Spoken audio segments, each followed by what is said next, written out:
Hello, hello, hello. What's good, YouTubers? Game of Thrones lovers. How you doing out there? It's your boy 1-1 and Snafu Z up again. It's Tuesday night, so we decided to come on in and see what's what. See what's good with lovers. How you doing out there? It's your boy 1-1. Boom! I even paused it and then unpaused it. That's awesome. So I paused it instead of muted it. It just wouldn't be the same if I didn't stop. I mean, I can never go 2 for 2 without having that happen. Unbelievable. What's good with you this week, Andy? Same old same. Excited to talk some Thrones. I don't even know.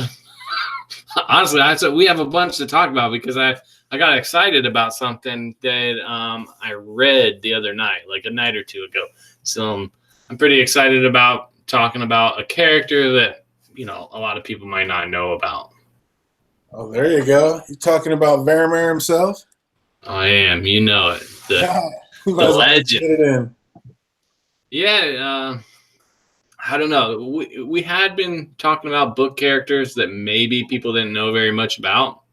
But, man, Varamir's a good one. And it's a prologue. So, like when it's a prologue or the epilogue, I don't know. Those are better chapters and stuff. But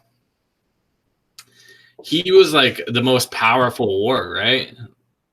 So they call him Varamir Six Skins. But this whole chapter, it talks about all kinds of crazy stuff he did. Like his master, the guy that taught him all about warging, was dying. I don't know if I think he was dying.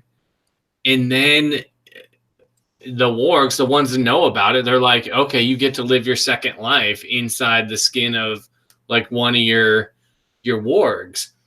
And just to be a dick to his master, as his master's dying, he wargs into his wolf that his master was going to live his second life in so that he can't come into it. And then like he remembers that his master is, I forget his name. Starts with an H though. Hager or Hagen? Hagen, wasn't it? Yeah. Hagen. He dies crying, and Varamir just remembers this shit. I don't know. He's kind of a dick, but these chapters explain a lot about warging and potentially like the end or the motives of some characters. So Absolutely. And you were thinking like who was stronger? Like would he be able to take Ghost away from Jon? And I mean, you think about it, it's like he says basically, how much stronger Jon could be, but no training. But even without the training, was Ghost and Jon's bond strong enough to maybe stop somebody else from taking him over? Or do you think Varamir could have got in? I'm thinking he could have got in because this guy was a master of warging, right? And Varamir was able to take, and remember, Varamir's like the only dude that has multiple. He's not the only one, but he's like the main dude that has multiple wargs. He was taught that you shouldn't even do that. That you should have the one, and so that connection that his master Hagen, I gotta remember Hagen had with his one wolf, that had to be more than Jon and Ghost, who Jon he pushes out Ghost. He doesn't want to war Ghost, so he actively fights it. So maybe that should be stronger. But then you have to count in that Varamir does say how strong Jon is as a warg. Jon's just not aware of it, and he stops himself. So I think Varamir could, just because of that fact. Like he's strong. He's even able to. What's the original dude's? What's the warg with the eagle? What was his name? Oh yeah.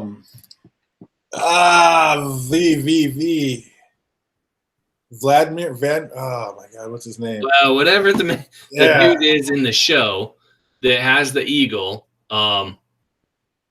He lives his second life inside that eagle. Varamir takes over and kicks him out of that war. Like he kicks him out of there, right? I think that's what happened. The way I read it, at least, is he kicks someone that's living their second life inside of a warg. He kicks him out. He's that strong. So, I think he might be able to take Ghost. We don't want to think of it like that because we like our Ghost and John stuff. But in the show, he definitely couldn't. He definitely could take Ghost because he would say, "Good boy." He was a good boy. Was he a good boy? We don't know what he was doing when he was off by himself. He was all bringing in dead man's hands and stuff. Was Ghost really a good boy, or was it just a front that he put on? Yeah, I think Ghost is a good boy. He was always there protecting the people that, he was there protecting everybody, all of John's friends, everybody John cared about. Ghost was there to protect him, right? Like John protected Sam. Ghost is like, oh yeah, like I get some of his personality, so I'm gonna protect Sam, right? That's a good boy. And Varamir would have said, "You're a good boy," and then Ghost would have been like, "I'm coming with him."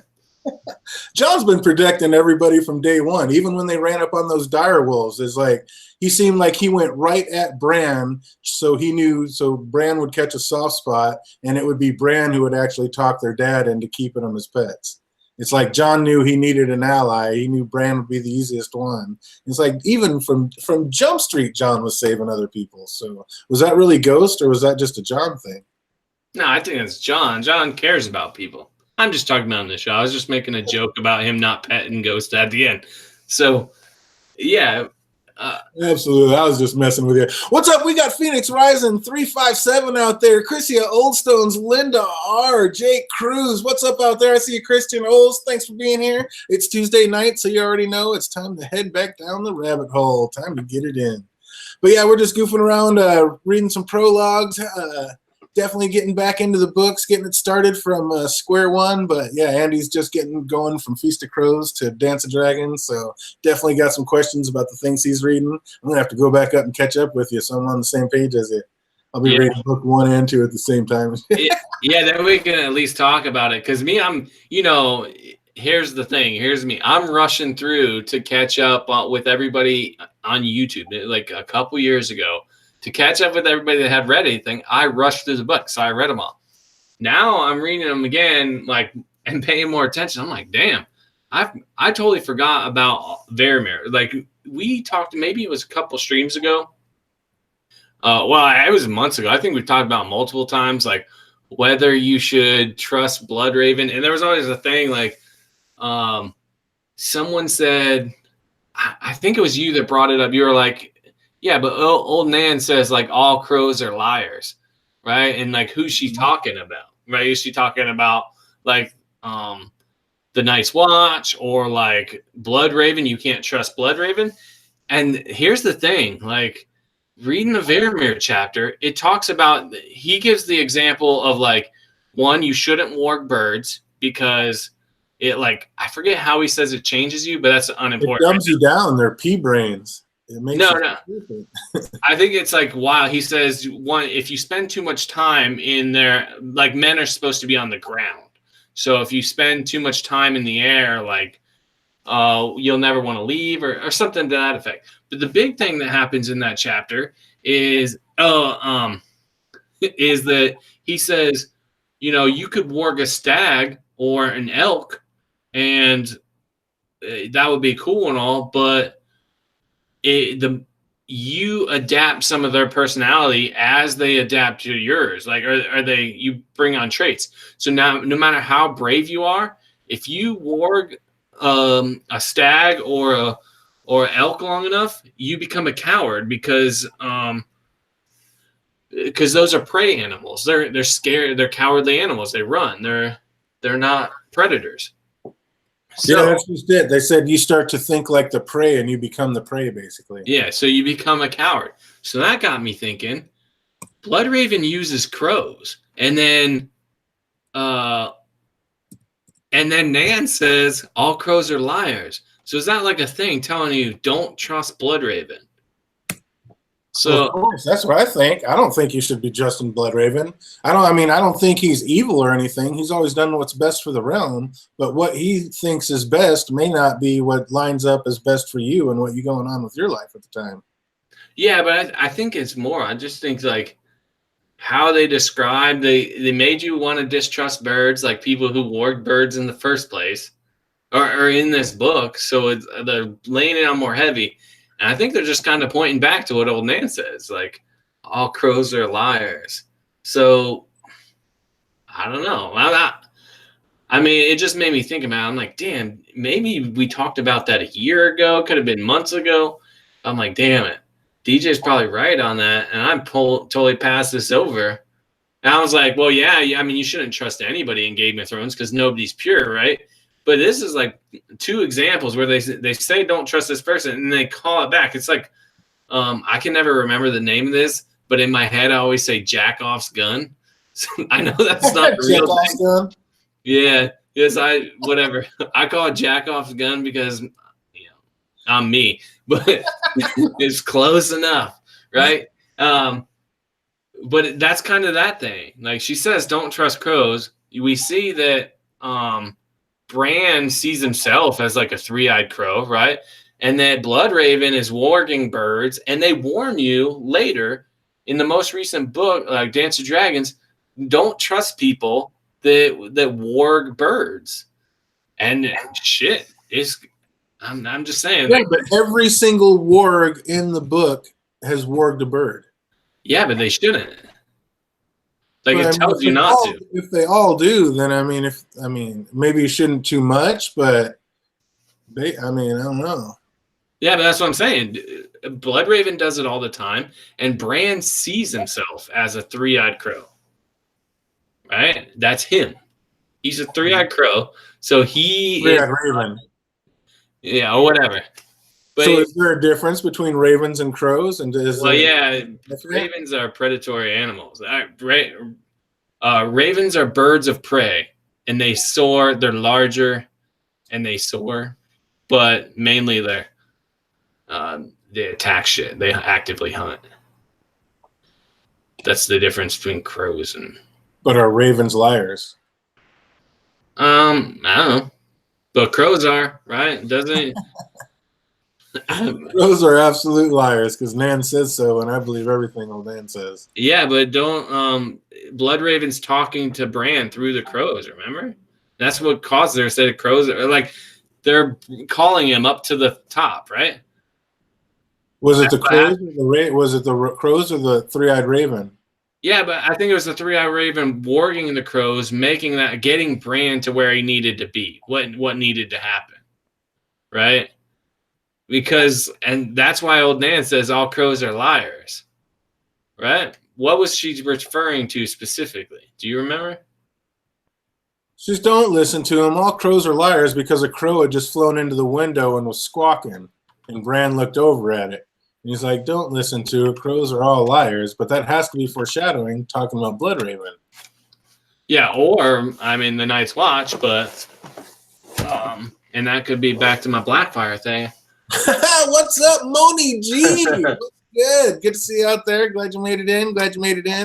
Yeah, that was one thing about rereading the prologue. I always thought that Waymar Royce had Lady Forlorn with him when he went out there. And I was like, why are all these people taking Valyrian steel to the wall? I mean, it makes sense, but those are some pretty major swords and, very cherished. And to be taking the chance to losing them up there is just crazy.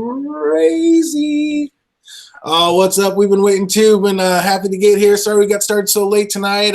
Had to go help a buddy move, and you already know that just always takes longer than it ever should. So got a little bit of a late start tonight, but better late than never. That's the way I see it.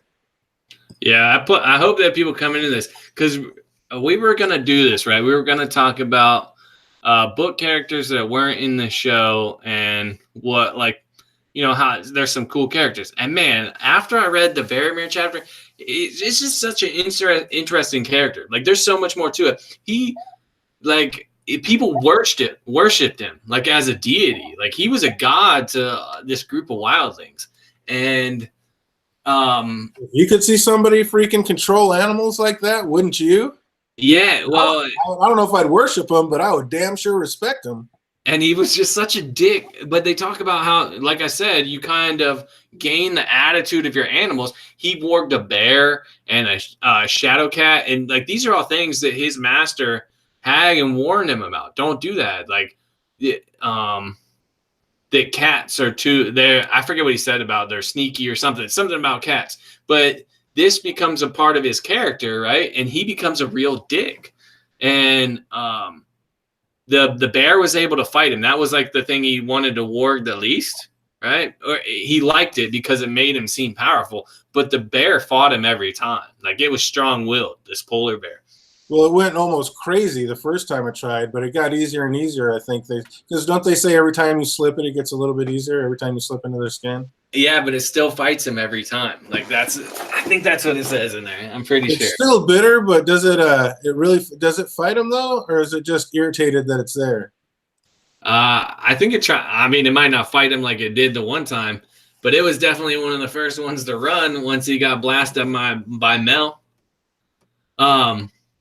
For reference, when he wargs the other dude's eagle and he's spying on Castle Black, Melisandre burns the eagle, and that like makes him go insane, and he loses all his wargs. And they go rampaging through the town, specifically the shadow cat and the bear. Oh, you're not talking about Orel. You're talking about Vermeer. Yeah. So Vermeer, once he steals, what's his name's eagle, right? He starts spying on Castle Black. Melisandre sees it. She burns him, right. and then that makes him go crazy, and he goes crazy for a while, and he loses all his wargs, and then they rampage the town that he's living in.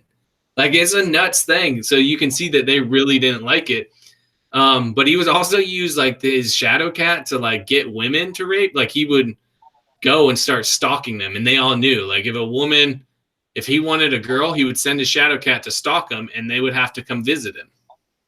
So that's nuts, because who's going to stand up to a shadow cat? It's like, well, die or do this. And then sometimes like people and isn't that kind of cool that he did that and made them come to him? Because otherwise, if he'd have went and stole them, then he'd be married and he'd have a bunch of wives that he probably didn't want. So it was kind of fucking smooth that he made the shadow cat to bring them to him.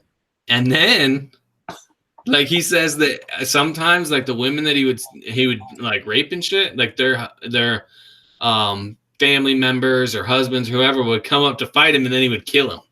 Like he would just kill him with his shadow cat. So like he's kind of a dick. Oh, totally. He's in total asshat.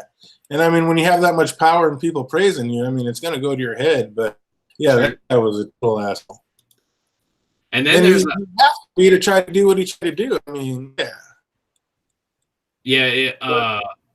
It was funny how they all praised him, but then when he lost all his animals, how they made mention how he looked all small and weak, and what an actual small, tiny man he really was. Yeah, and he just had his wolf pack after that, and he would warg all his wolf pack, and he kind of gets like his I don't know, like karma comes and gets him one time because he talks about like all the animals he wants to work. Like near the end, he wants to live his second life, and the animal he's trying to choose who he's going to do it with. And he's like, it doesn't really matter. I don't think he gets to choose, honestly, because like a warg would typically have their one animal, right? And that's it. He has a preference, but it kind of sounds like he doesn't get to choose since he wargs them all. And he talks about the girl wolf, that he's like, it'd be all right to be her, except like I don't want One Eye mounting me all the time, because one time I accidentally warged her when she was getting taken by One Eye, and he didn't like it very much. Yeah. So I was like, man, I was cracking up at that. And then he eventually gets to live his second life in One Eye. But and right, he had his spear wife that when he was dying, he was gonna try to warg her. He was gonna have his second life inside her, and she fought him off. She bit off her tongue and gouged out her own eyes, like just to stop him from warging her. So that was pretty cool too. And that's just crazy that you had to go to that extent, like he was that powerful to be able to do it. But Jojen said Bran, like in the show and in the book, Jojen said Bran asked is like they don't do that north of the wall, and Jojen's like they don't do that anywhere. So I mean, obviously there are some people that can do it. So I mean, is it just that Jojen didn't know, or are there more people out there than people think that can actually do that and work other people? Well, no, the whole time he's hearing it in his head. It's like shame, shame, shame, right? Or something to that effect. Kind of something to the effect of shame, because Hagen taught him, and anytime he would do something he's not supposed to, he would hear that shame, shame. And maybe it was Thistle like yelling it at him, but yeah, he was taught not to do it. Huh. Yeah, So yeah, it's I forget what they call it specifically. There's a word. We know how bad I am with specific words, but essentially it's like a shame or blasphemy or something like that. oh yeah. Abomination. Abomination. That's Yeah, what she was yelling abomination. I see what you're saying now. he Yeah. would hear that all the time. Like he talks about it even earlier in the chapter, where he was doing something and someone was yelling abomination when he was. I think it was him killing a person as his wolf. He was killing people. I thought it was making love to another wolf because you weren't supposed to do that or something. Oh, maybe. He was like had him screaming that or something because you weren't supposed to make love while you were warged or something like that. You weren't supposed to mate. So yeah, that's kind of crazy. Speaking of, do you think Bran? I mean, I know you think Bran just did Hodor because he could always do Hodor, but do you think there's any way that Bran was strong that he could have worked another human being? He might be able to now, but Now that he's gotten the power from the three-eyed crow. Yeah, well, he's just become more powerful. Like I imagine it's easier with Hodor, whose mind's broken, right? But the thing is like that's weird too, because they don't really go into Hodor's thoughts. But Bran would be able to understand Hodor's thoughts. Like he would get that vibe from Hodor. So maybe I should read those chapters like more closely about how Bran's personality changes. And like because usually in the warg, whenever you're hearing about a warg, you're hearing things from a person's perspective, but kind of an animal's attitude, right? So, and maybe if I go back and read those perspectives, then you can get that. Like I'll have to see how a Bran changes when he does that. Right. Moni G says normally you can only warg one animal, but what about a murder of crows? Because we know like Bloodraven can basically warg a ton of crows at one time. It seemed like Bran could warg multiple crows at one time. How does that work, do you think? I don't know. Maybe if you have that much mind, like that much power, or you can split your mind. I don't know. That's got to way infect you, right? Like that would have to infect you even more. Yeah, if warging birds does that or makes you simple, and then all of a sudden you're warging 100 crows. Yeah. Like, so was it Bloodraven that sent all those to save Sam and Sam's baby? Oh, when for the sure. White Walker went to get him? Oh, for That was sure. Bloodraven warging him? 100%. You just come on. A White Walker's coming at you, and there's like about 1 million crows outside. Like, yeah, like that just doesn't happen. Right. Do you think, I mean, is there any way that it could have been Cold Hands? Is it any way it could have been Bran retroactively doing something? Yeah, but Cold Hands, I don't know if he has that. He's working for Bloodraven. So I wonder if Cold Hands is like. But Cold Hands says that he's Bran's monster. Yeah, but I think he's working for Bloodraven. Like maybe he was created for, because I've been thinking about this lately. Like, there has to be like a double process. If the Night King is warging like dead people to reanimate them, there has to be like a double process. One of like halfway bringing them back to life, and then warging from there. Because then, or how else does like how does Cold Hands work unless it is Bloodraven doing? Yeah, I don't know. Actually, I just kind of thought of something in my own head. maybe the fact that the Night's King is already in, let's say Cold Hands was part of the Night's King's army at first.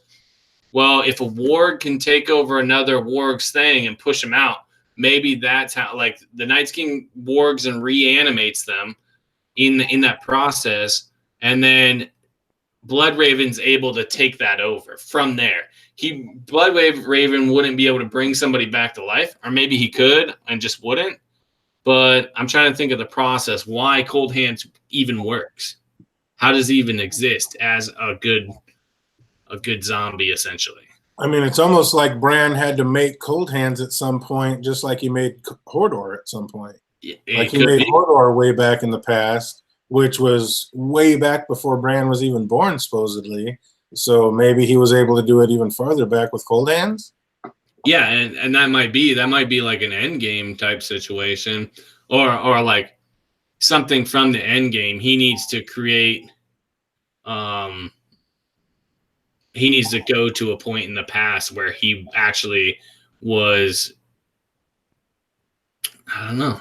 Well, I mean, it basically comes down to, at some point, just like he knew he was going to need Hodor to hold the door, he knew at some point he was going to need Cold Hands to help guide him to get him to the tree that Bloodraven was at.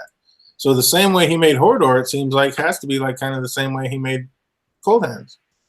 Yeah, or he just got so powerful. I think Bloodraven, maybe Cold Hands gets too far away, gets reanimated. Maybe it's a weak connection, and Bloodraven's able to just push him out. He's able to push the Night King out because he's so the Night King is so split up. He's warging so many things at once, right?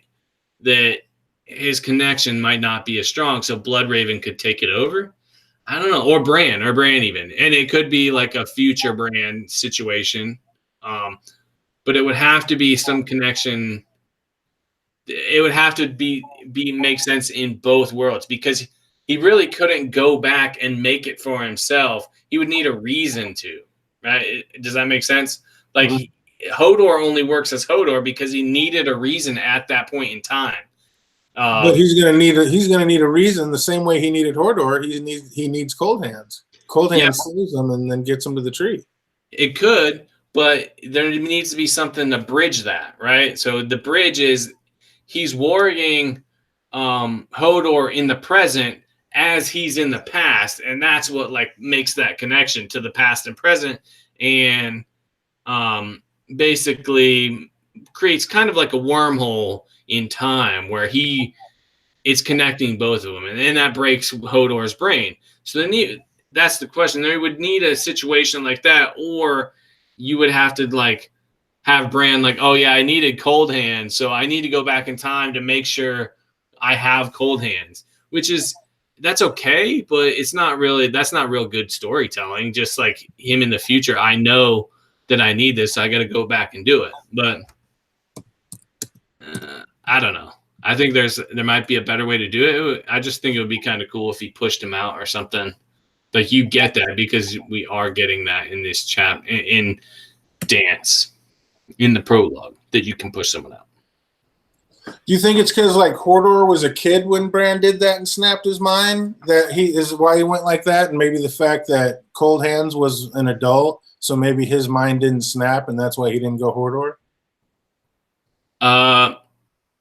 I don't know. I think that it's hard to explain how it happened. Like, I feel like it's a bad connection, but there could also be like a transplant of like the brain, because right, if you are warging somebody, you're kind of taking your brain and intermeshing it with their brain, essentially, or your soul. Well, now there's two of this soul, so you are now connecting the three of them. Well, that doesn't jive. Like, it doesn't. How could you connect like two of the same soul together? So I think it's trying to reconcile itself, like, because like the two brains or the two souls, whatever, couldn't exist in the same place and be so different. So it tried to merge the two, and that broke other Hodor. So now he's kind of just this only one command situation. He can only do, that's why his Hodor is Hodor. It's like, that's how his brain works. That part was corrupted, essentially. I don't know. But was it corrupted because he was young, or just corrupted because, like you say, only one brain can occupy the same space at once? Yeah, and I think it's that, like, because you're conjoining two of the same brain, but at different points in time, and that's kind of broke it. It was like an overlay. Now you have a shitty overlay over top of your previously okay brain. Now you just have this one command that freaking all you can do is say the thing that Brand was telling you, or Mira, essentially. That's awesome. Jake Cruz has a great question. He wants to know how the process of how the first three-eyed crow was created and when did it happen? Oh man, that's got to be a long time ago, right? Because someone had to call Blood Raven up or Brendan Rivers. Oh, absolutely. And when Mira and Jojen go exploring, and I think, or wasn't it even Hordor when Bran was Hordor and went exploring? I got to reread that part. But he went down, and there was multiple thrones of real old ravens. So those must be like the old, like, you know, once you get dethroned, maybe you go down there. Or did there used to be like just a whole like reign of kings, like a round table of them, and now there's like only one at a time? Like, how did that work? Yeah, I don't know. That's it's interesting. There's definitely got to be a bunch, right? Because either we listen to Melisandre and we think that Blood Raven is kind of in cahoots with the Night King. Not maybe they're not in cahoots, but they're working for the same god as she believes. Melisandre and the Night King? No, Oh, Blood Raven Raven. and the Night King? And since we already believe that there's like this just is a cyclical thing, it just keeps happening, right? Because no one can truly defeat him. He can't be beaten for good. It's just like this thing that happens over and over. It's essentially like it's like Ganon in Zelda. For anybody that's a gamer, Ganon just reappears like you can't beat Ganon. He just keeps coming back. So I think it's a situation like that where you can kill him, but it doesn't actually kill him. Or maybe we just don't know the whole story. But for every couple thousand years, he comes back. And maybe the Blood Raven's connected to that in some way. I mean, yeah, he absolutely has to be. And Moni, we know that Blood Raven came up to the wall with Aemon. So, I mean, you got to figure it's probably been less than 65 years, 60 years since he's been up there. Because he was long enough to be at the wall for a while. And then he became Lord Commander. And then he finally took off and left. So he's been gone for a minute. So it's probably been about, I don't know, no more than 60 years. And he's got that tree just growing all through him, which that's pretty quick for a tree to take over like that. Yeah, but what if the tree is just taking over, it's growing through him because he spent too long in the past? That's why he's like so strict with Bran about not staying anywhere for so long. Because what if it like you have to...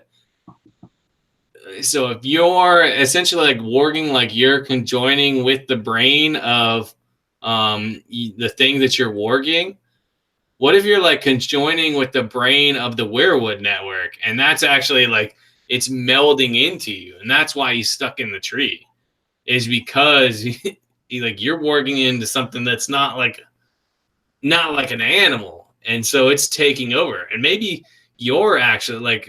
Maybe green seers are actually being warged by the werewood network, and instead of the other way around. Maybe the tree's warging Blood Raven? Yeah, essentially. Like, but Blood Raven thinks that he's in trouble, or that he's in control, and that's all the three-eyed ravens and shit. Because I don't know, it kind of seems that way. Like if we look at Bran and how he behaves in the end, right? He's not. He says he's not Bran anymore. That would be just like if John lived his second life in Ghost, and Ghost wouldn't be Ghost anymore. It'd be John in Ghost's skin, and then eventually they both die off. But I don't know. Do all wargs become part of like the werewood network? Yeah, I think so. I think they would have to, right? I mean, they're kind of more at one with the earth and with wildlife or whatever. And because we know that what's his face, when he got kicked out of Thistle, like he became the squirrels and the owls and the trees and the wood and felt the worms underneath the ground crawling through him. Like he became everything at once. So what was that really all about? Yeah, and there might be some more significance to that. Like, because he eventually does live his second life inside his one-eyed wolf. So maybe he learned something in that moment, because he says that he was looking at himself through the eyes of the weirwood tree, or as if he was looking through the eyes of the weirwood tree. Right. So I think that says that it's the same power, right? So I'm just throwing it out there that if the weirwood network is the history of the world, or is like this thing that actually has a thought process, or has the ability to control. So blood ravens, or I think it's just blood raven, they're getting warged. It's like the tree is living its second life through blood raven. And then in the Vermeer chapters, it talks about how even if you live your second life in an animal, you get kicked out eventually. Eventually, you become less and less of yourself and more of the wolf. Well, I think at that point, it's like the tree is getting kicked out of Blood Raven. Right? Maybe Blood Raven was even more powerful, but gradually, like the weirwood network's losing itself, and so that's why it has to get another Blood Raven. That's why it has to recycle. Because it's like worn out this body and needs to get another one because it's already used this one up. Yep. Like it's used all the force and power that this one has, so it needs another one. Kind of like Melisandre in a sense. Like she keeps sucking the life out of Stannis and other people. That's how she lives. And that's what these weirwoods are doing. So now they've sucked up through Blood Raven and they need a younger brand. I love that. Yeah, and they'll have to keep doing it. And I think if they don't do it right, then they can't control anything anymore. Like they lose themselves. So I'm wondering if it does have to do with the Night King. Like that's a thing. Because if you had this existential threat, wouldn't people be more willing to do whatever it took to like go be that? Like, yeah, you're going to be able to fool some people, right? You would get some people to go up there, but I bet other people would be willing to do it because there's the Night King and it's necessary that we have somebody to stop him. But they don't even really know about the Night King. They Yeah, ours don't, but like the characters don't. But I think in some states it could. Like, wouldn't that make sense? You have this great evil, and part of it is going up. You can go up there and become part of the weirwood network and help fight it. But essentially, hippies would do that for sure, dude. The hippies would be up there. Like, yeah, man, nature. We're here to fight for it. We're here to become one with nature. I could totally see that. Like, people would be volunteering for that. And then now it just takes over your body. You got warged, right? You got warged by the street. Now you're not in control anymore. And but you can't do that because you have to be as powerful as Bran to be able to get up and do that. As powerful as Blood Raven Bran. I mean, I'm guessing all those ex-Blood Ravens were super powerful Green Seers and Wargs. But wouldn't it make sense that he would want somebody like if you? I'm saying like whatever the old gods or whoever's in control of the weirwood, wouldn't they need somebody that's magic like that so that they could actually influence the world in the way? Like, let's say the tree. I'm just going to say the tree is a thing, a thinking thing. Wouldn't you want to find somebody who has these abilities to influence the outside world so that you could actually do things, right?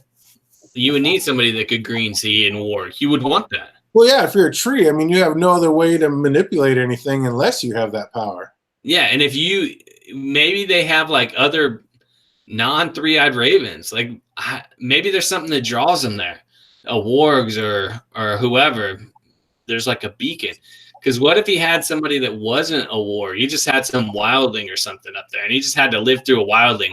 And it was like if you were just a bug for a minute, so you didn't die, right? So you know what I mean? Like you just warging out. I guess I got to sit in this beetle and be a beetle for a bit because I can't find no wolves to warg or whatever. Like it's just, I don't know. Yeah, it's just something interesting. I just kind of snowballed into this just now. Oh yeah, absolutely. Rambling into that. On the fly is the best way. Moni G wants to know, so when exactly did Bran know he was going to be king? When he became Bloodraven, I imagine. Right? I mean, so did he know when him and Tyrion were having that talk? Did he already know, and was he already influencing Tyrion to help guide it to become, for that decision to come true? I don't feel like he thought he needed to influence it, right? Like it was just going to happen. Because he knows. Yeah, he just knows that it's already set, so he was going to do it. So it's kind of like a peaceful thing. Like, what if you think about it, if you knew how you were going to die, would you try to change it?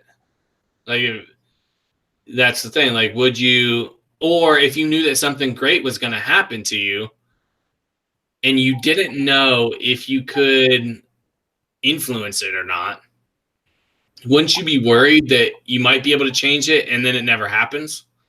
Like, let's say that you, so I'm going to go off a little bit of tangent, but I got to make like an analogy. What if like you're going to the World Series of Poker and you knew that you were going to win, right? Like you had some psychic tell you that you were going to win, but you didn't know if you could change that outcome or not. Would you like bet on a hand that you normally wouldn't bet on because you knew you were going to win? Right? You'd be like, I'm going to win anyway, so let me do all this crazy stuff. And then if you win, was it because you knew you were going to win that caused you to win? Because you made big bets when you normally wouldn't have, right? So you draw 7-2, and you're like, I'm gonna do this, like whatever. So you bet it, and then you win that hand. So and you wouldn't normally have won that. So is that fate, or did you make that happen? Like, did you create that happening, or was that just always going to happen? Yeah, so that's the question. And if Bran knows that everything that's going to happen is going to happen no matter what, he doesn't need to tell Tyrion about what's going to happen. He just plays it off as normal because he knows how it's going to happen. It doesn't matter.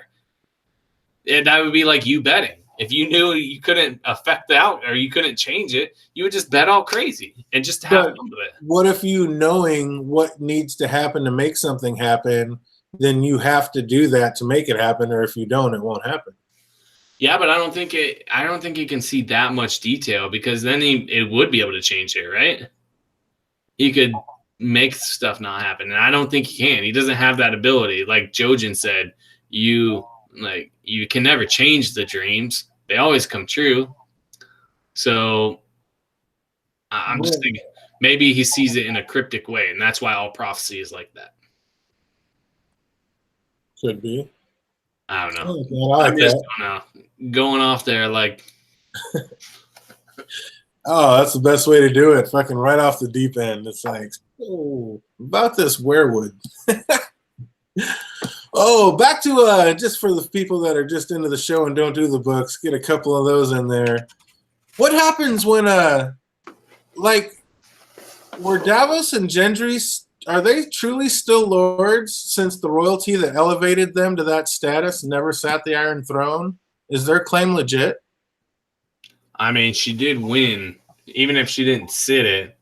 Like she did win. Nobody knows she was never coronated. I mean, they know she was never coronated in as queen. She conquered, and they're gonna give it to him? It's Bran. He's gonna give it to him anyway. He's just gonna take it. You think so? I mean, I guess he did. I mean, yeah. I don't know. Does he have as much? I mean, I guess Gendry did make all the weapons for him to fight in the long night, but Davos hasn't really done all that much. I mean, you think he's going to keep him Lord there? You were saying you think he might even give Davos Dragonstone. Yeah, I would give that. Like for sure, he would give Dragonstone to Davos. He's smart. Even though he didn't know how to read, he's smart. And he knows about sailing. So that I stick by. That's the perfect person to have on the mouth of your cove. Like the inlet to your area. If someone's going to come attack you, you want your best guys on boats outside of your area, or at least the sneakiest dudes. Right. Who do you think, since the Isle of Faces is right across the lake there, who do you think that Bran gives Harrenhal to? I mean, that seems like a pretty sacred place all the way around. Yeah, for him, I don't know. I don't think you give that to anybody. I mean, that's like literally the largest castle with the most land in all of Westeros. Yeah, but nobody wants it. Oh, everybody wants it. I mean, like some of the higher lords, say that it's cursed. But, dude, if you could have a castle and all the income with all the lands that brought in, you would say no to that? Well, I got to think of myself in that perspective, like how superstitious people are at that time. Right? I think it's more than high lords that are like, no, I don't want that. I don't know. I mean, there's some superstitious people back then, but still, like I said, if you could own the largest castle with all the incomes and keep that comes with it, I think that would be. But I mean, even with all the income that comes, I mean, is it a new day and are you charging more taxes so you get more? Because a lot of the families, it seemed like every family that took over after, they lived in smaller and smaller portions of the castle because it cost so much to maintain. Yeah, so maybe they're not that rich. Right. Or, I mean, yeah. Was it just all the wars going around and like so all the fields were salted, or is it maybe not bring in that much income? I mean, they say it instantly makes you one of the richest lords in all of Westeros. Yeah, but how? And they can't even maintain the castle. I don't know. Was it the money, or was it that the families were growing smaller and smaller? Like the Wights, there weren't that many of them towards the end. Was it because of that? Because their families were shrinking? Or was but you could still hire people if you're rich. Right, but I mean, you don't need 5 servants for every person living there. I mean, you're only going to have a certain amount, so many, right?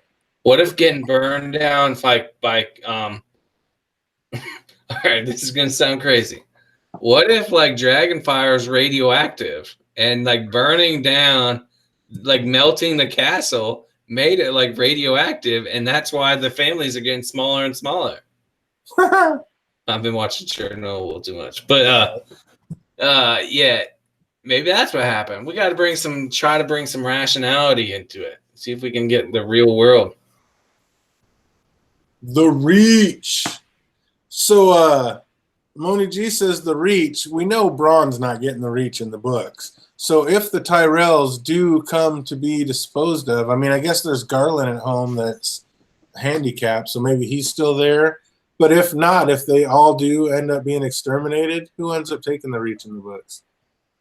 I think Garland's the one. He's not the paralyzed one, right? Yeah, he's the one that got paralyzed. He's friend Viper. No, I think Garland's the one that's amazing with the sword. Was it Harwin? No, I thought it was Garland. Isn't it Garland that he was amazing with the sword, and him and the Viper went at it in the lancing in a joust, and he ended up getting paralyzed in that joust, and the Viper was like, he had no business being in there because he's too green. But I think he was good with a sword. He just wasn't good at the joust, from what I remember. I could be way off on that. It's been a while. No, I'm pretty sure Garland's the one that's badass with a sword. He's like Jamie, either Jamie or, yeah, I think it is Jamie. Or maybe Sansa. One of them is looking down on him and watching him destroy 2 people at the same time. Hold on, my dog's losing their mind. But he's the one. Yeah, he was in Stannis' armor, right? That Garland, I think, was the one in Stannis' armor. Jake Cruz says California takes in the most taxes, and they're the brokest. Oh, so many people. Absolutely, absolutely. But yeah, I believe Garland was the one. See, that's why I'm getting mixed up. But I think Garland's the one. I'm almost positive. What's up, chat? Help us out. Isn't Garland the one that's handicapped back at High Garden? But also, isn't he the one that donned Loras's mail in his plate and got up on a horse and charged down and led the charge at King's Landing when they were all getting ready to take over King's Landing, the Battle of Blackwater? I think it was Garland who got dressed up in Loras's green armor and charged on the horse. So it's like, could he still do that like Bran style? Or was there a third brother that I'm totally forgetting? Oh, I can't believe you just have to keep reading and reading these books. I'm telling you, there's just so much info, so many people to keep straight. It's just not easy. Got to be like Kev over at Bridge 4 and just keep a journal and like notes and notebooks. Keep it going. Sorry, I missed that. I got out of range with my headphones. So That's what were you okay. saying? Well, I was just saying, I think it was Garland who got dressed up in Loris's mail when the Battle of Blackwater and led the charge down on King's Landing in Loris's green plate. But I can't remember if that was like he was still the cripple who did that all brand style and just had a special saddle to get up there, or if there was a third brother and I'm just getting it confused. I think there's a third brother. Was there like a Garland and a Harwin? I don't know why Harwin's sticking in my head, but I don't think that's not right either.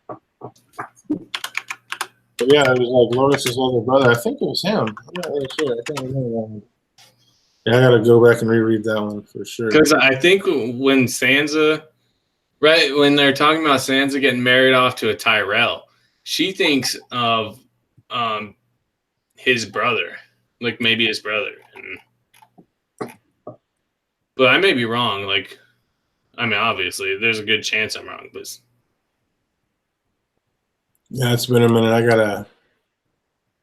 Let's see if this says anything here. We got Loris.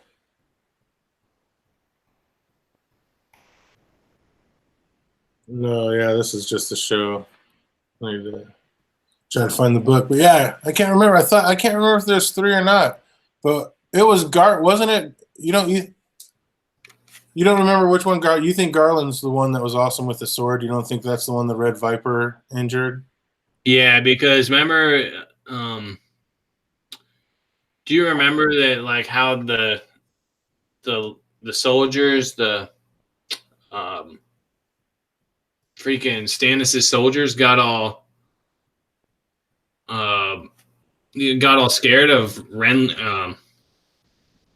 Well, they thought it was the ghost of Renly coming back. Yeah. Jeez Louise, my brain stopped working real hard just there. Oh, yeah, they thought it was him, but it was really Loris's brother. I think it was Garland because he's a badass with a sword. Trying to find his family tree. Oop, shit. Yeah, I found it, and then I trying to click this thing out of the way so I could see it. Now I'm all lost. Okay, so it's Willis, I think, is the cripple one. Oh, Willis, there you go. You're right. Garland, and then Leonette Fosway is Garland's wife. Yep. That's it. Yeah, you hit it right on the nose. I was like, that is absolutely right. Yeah, because Garland's a badass. Like, I remember talking about it because before we were a long time. This is years ago. We were talking about how, like, Loris doesn't get any respect and his skills when we're talking about the greatest warrior, the greatest sword fighters in Westeros, and I think even Jamie admits like Garland might have been able to beat him. I'm pretty sure, but that might just be false memory. So who knows? But Garland, badass. He's defeating like 2 people at once, like 2 Kingsguards, I think. Don't quote me on that. I don't think it's Kingsguard. Never mind. Yeah, it was Garland, dresses in the recognizable green armor that deceased Renly Baratheon, which causes Renly's former supporters, convinced Renly has risen from the depths to grave and to abandon Stannis and fight with him. So yeah, that was Garland, and it was Willis who was handicapped. Got that all mixed up. I forgot all about that. I forgot about Garland doing that. I remember him being the one, or I remember one of them charging down in Renly's green plate. Yeah, that's crazy. Yep. We figured it out, Money. It wasn't easy, but we got to the bottom of it. Yeah, it would have been easier if we were smarter. Yeah, right. Yeah. Did anyone alive other than Mira know that Bran warged Hodor? Do what? Did anyone alive in the story still know that Bran had warged Hodor, or that he could even do that? Mira. That's what I'm saying. Is there anyone besides Mira that knows he can do that or that he did do that? Who would know? It's not like Hodor could tell him. Hodor can't tell anybody. Jojen's dead. So, yeah, who else would know? And there's nobody to tell anybody. Nobody could see it except for that group and Bloodraven. Crazy. What's up, see Family Saints? Hit it. Oh, that's lame that it's not showing the bells. I know they do a lot of weird shit with the bells and the notification stuff. I think I might have gotten this fixed. I'm not 100% sure. Yeah, but now look, now it's not showing anybody, like any of my people in there. That's so crazy. Let's see. How'd she tell her dad, though? She sent a raven? How'd who tell her dad? Jake said she probably told her dad, "What's up, bro?" But yeah, I don't. How would she tell her dad? With a raven? When she left Bran, and goes back afterward. Yeah. Okay. In the show, yeah. So Howland may know. How do we know that she didn't go back and Howland was already dead? Something else happened and he fell in some war somewhere. He went and tried to fight in the Battle of the Bastards and nobody realized it. He fell in that war. Wouldn't that be crazy? Howland is gone.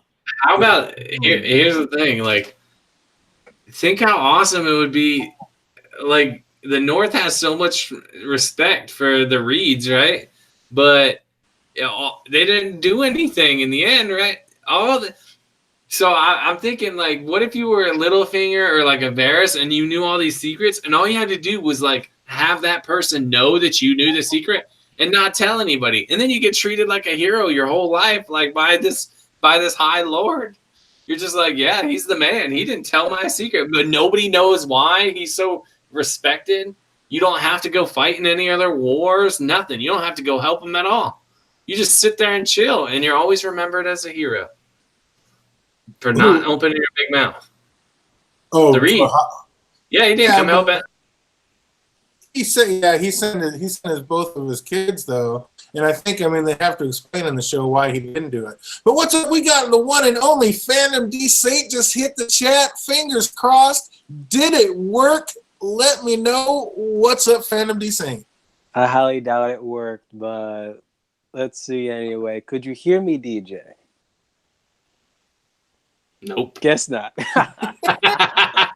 Oh, that's so awesome. Hold on, give me 1 sec. Let them know what's good, Phantom D Saint. What do you think about all this madness we've been talking about? Does Howland Reed know what's going on with Bran? And does anybody else out there know that Bran has worked Hodor and that Bran even has that ability? I'll be right back. I highly doubt Reed knows anything about damn Bran. Of course he goddamn knows. Why else would he send his damn kids over there? It is kids, or was it just simply just Jojen and Andy? Hopefully Andy could damn hear me. I don't know if he could. Well, actually he could, since he's about to get ready to unmute his damn self. But it seems like wasn't Jojen like sent by his own father to begin with? No, I think Jojen needed to go up. Like, he knew he needed to go up there. Jojen was kind of sent by Bloodraven, I'm pretty sure. Then freaking Howland Reed is a terrible father. How are you going to let your kids just go out there and just do what the hell they want to do? Like, they had to convince him, or if not, they just, like, went out and he never sent a party after them. Like, this is ridiculous. You got to trust him. Like, he knows these psychic dreams. They always come true. So, at a point, one day you'll have kids, bro, and you'll realize. So let me tell you this: your daughter appears to you out of nowhere while you're playing Witcher, and is like, "Daddy, I gotta go to freaking New England or whatever because I had these freaking dreams." Yeah, but let your daughter go. Has she had dreams that came true before? Like, that's the question. Like, he would know. Jojen's been having these. Mira knows all about him. That means that Howland would know all about him. So. Yeah, like if I was like, damn, I got this psychic kid, and she's like, yeah, I need to go up there and save the world. And I'm like, oh, yeah, I remember that you saved the house from that meteor that one time. Or whatever. Yeah, because she just went on the computer and was like, oh, shoot, a meteor's coming. Let's go. Well, whatever. I mean, I'm just saying. Yeah, if she's telling the future before, I'm going to trust her because she clearly knows more than I do. I'm restricted by time. She's not. The only way that would probably convince him if you would have told him what happened at the freaking Tower of Joy. That I saw you, damn it, freaking kill Arthur Dane. It wasn't damn Ned Stark. Then he would be like, oh, shoot, go. No, if she could tell the future, she knows more than me. No, there's only one way you can prove it. Lottery numbers. She get them right at least 3 times, then you can let her go. Oh. Not once, not twice, but 3 times? DJ, you got to set your mic to come through your computer. So you unmute yourself on your computer and mute yourself on your phone.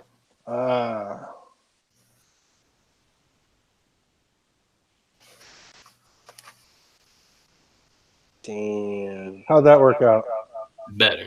But now you're kind of echoing. Yeah, what am I echoing to?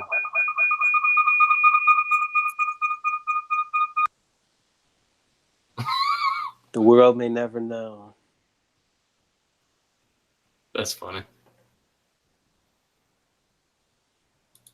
All right. While we're waiting for DJ to work this out, I'm going to tell you, I used to believe dreams were psychic because one time, okay, I was sleeping over at a friend's house and a book fell off the shelf and hit me in the face and woke me up.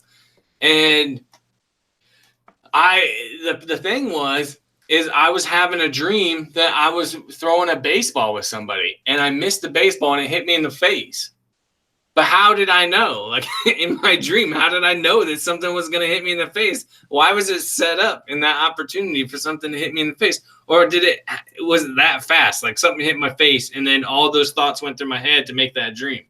So for the longest time, I'm like, damn, dreams are psychic. How did it freaking know that? Nah, freaking Andy. What you have is observation hockey. You just simply knew ahead of time, bro. It's there. It's there. All right. Did you get it, DJ? You just gonna go with the phone one? Can you hear me right now? Yeah. I can hear you. You can both hear me? Yep. Yeah, I just thought if you had your headphones plugged into your phone so that the audio came through your phone into your ear, but didn't use the microphone from your computer so that when your face would show up when you. Oh, I see what you're saying. Yeah. I swear, this man calls himself a DJ. I never seen him with like any expensive headphones. It's always those same iPhone headphones. I know, right?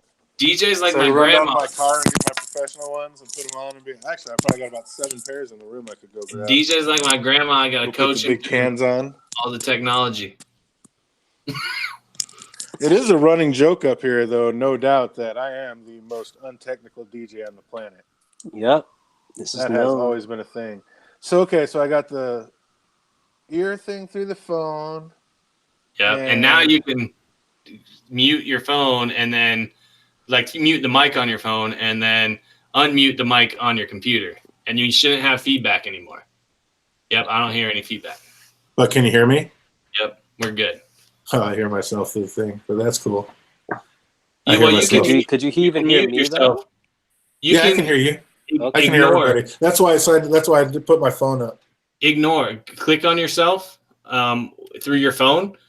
Click on your other name, and then ignore yourself.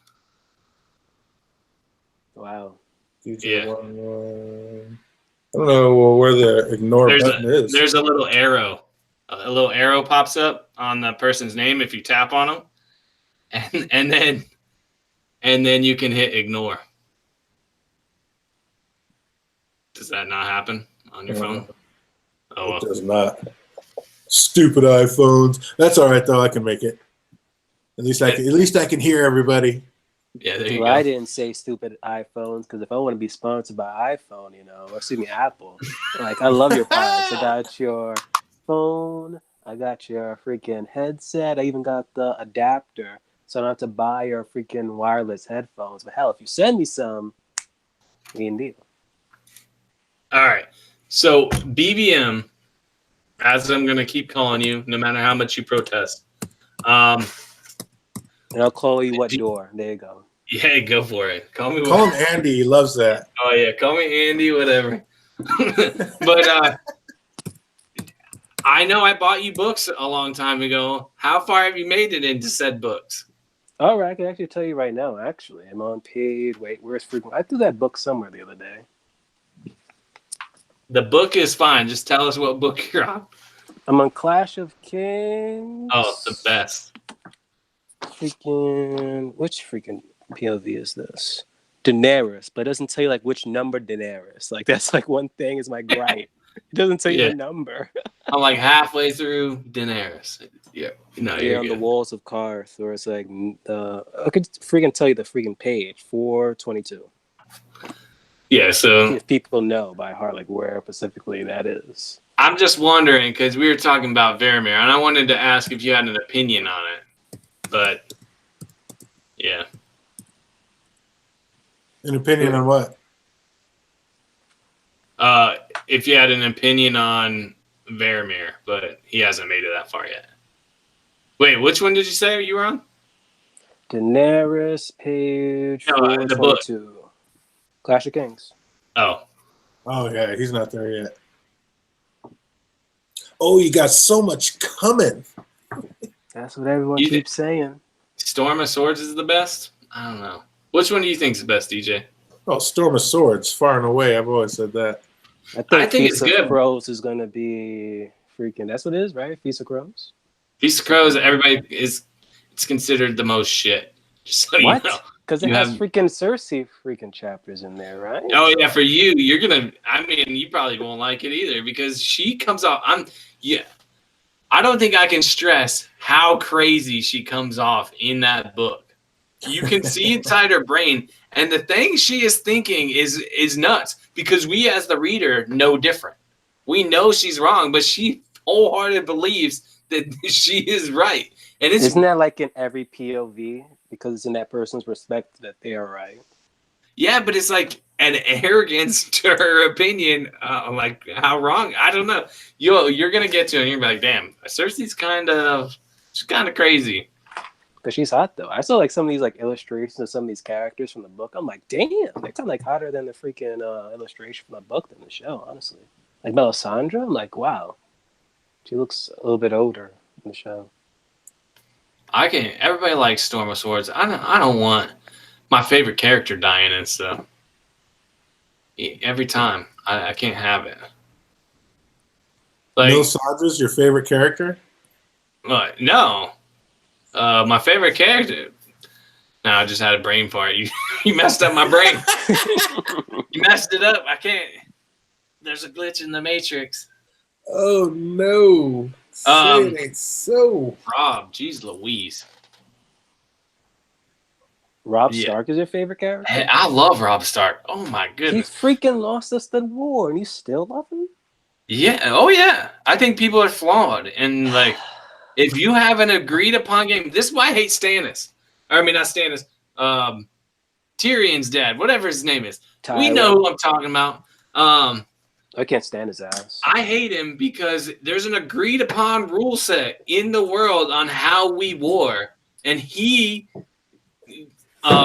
basically goes against that. He just does whatever he wants to win the war, and then lets other people take the dishonor for it. It's not him that did. He'll get the credit for winning the war, but he doesn't get the blame for like breaking guest rights and stuff. So Rob, it's just like a good story. If you would think about it in any other perspective, right? If you just got Rob's perspective, his dad dies and he does something. He does something. He's going to avenge his dad, get his dad's bones, whatever. Kill the person that killed his dad. And if you look at it from his story, it would sound like a story like he is the hero. But it becomes more real because he does something. He has a fatal flaw, and it actually is a fatal flaw. He dies from it. Is that he kind of adopted his dad's sense of honor, but not to a full extent. That honor got them both killed, but he dishonors a woman, so he has a moment of weakness or whatever. And instead of her being dishonored, he dishonors himself by breaking a pact, and that ends up getting him killed.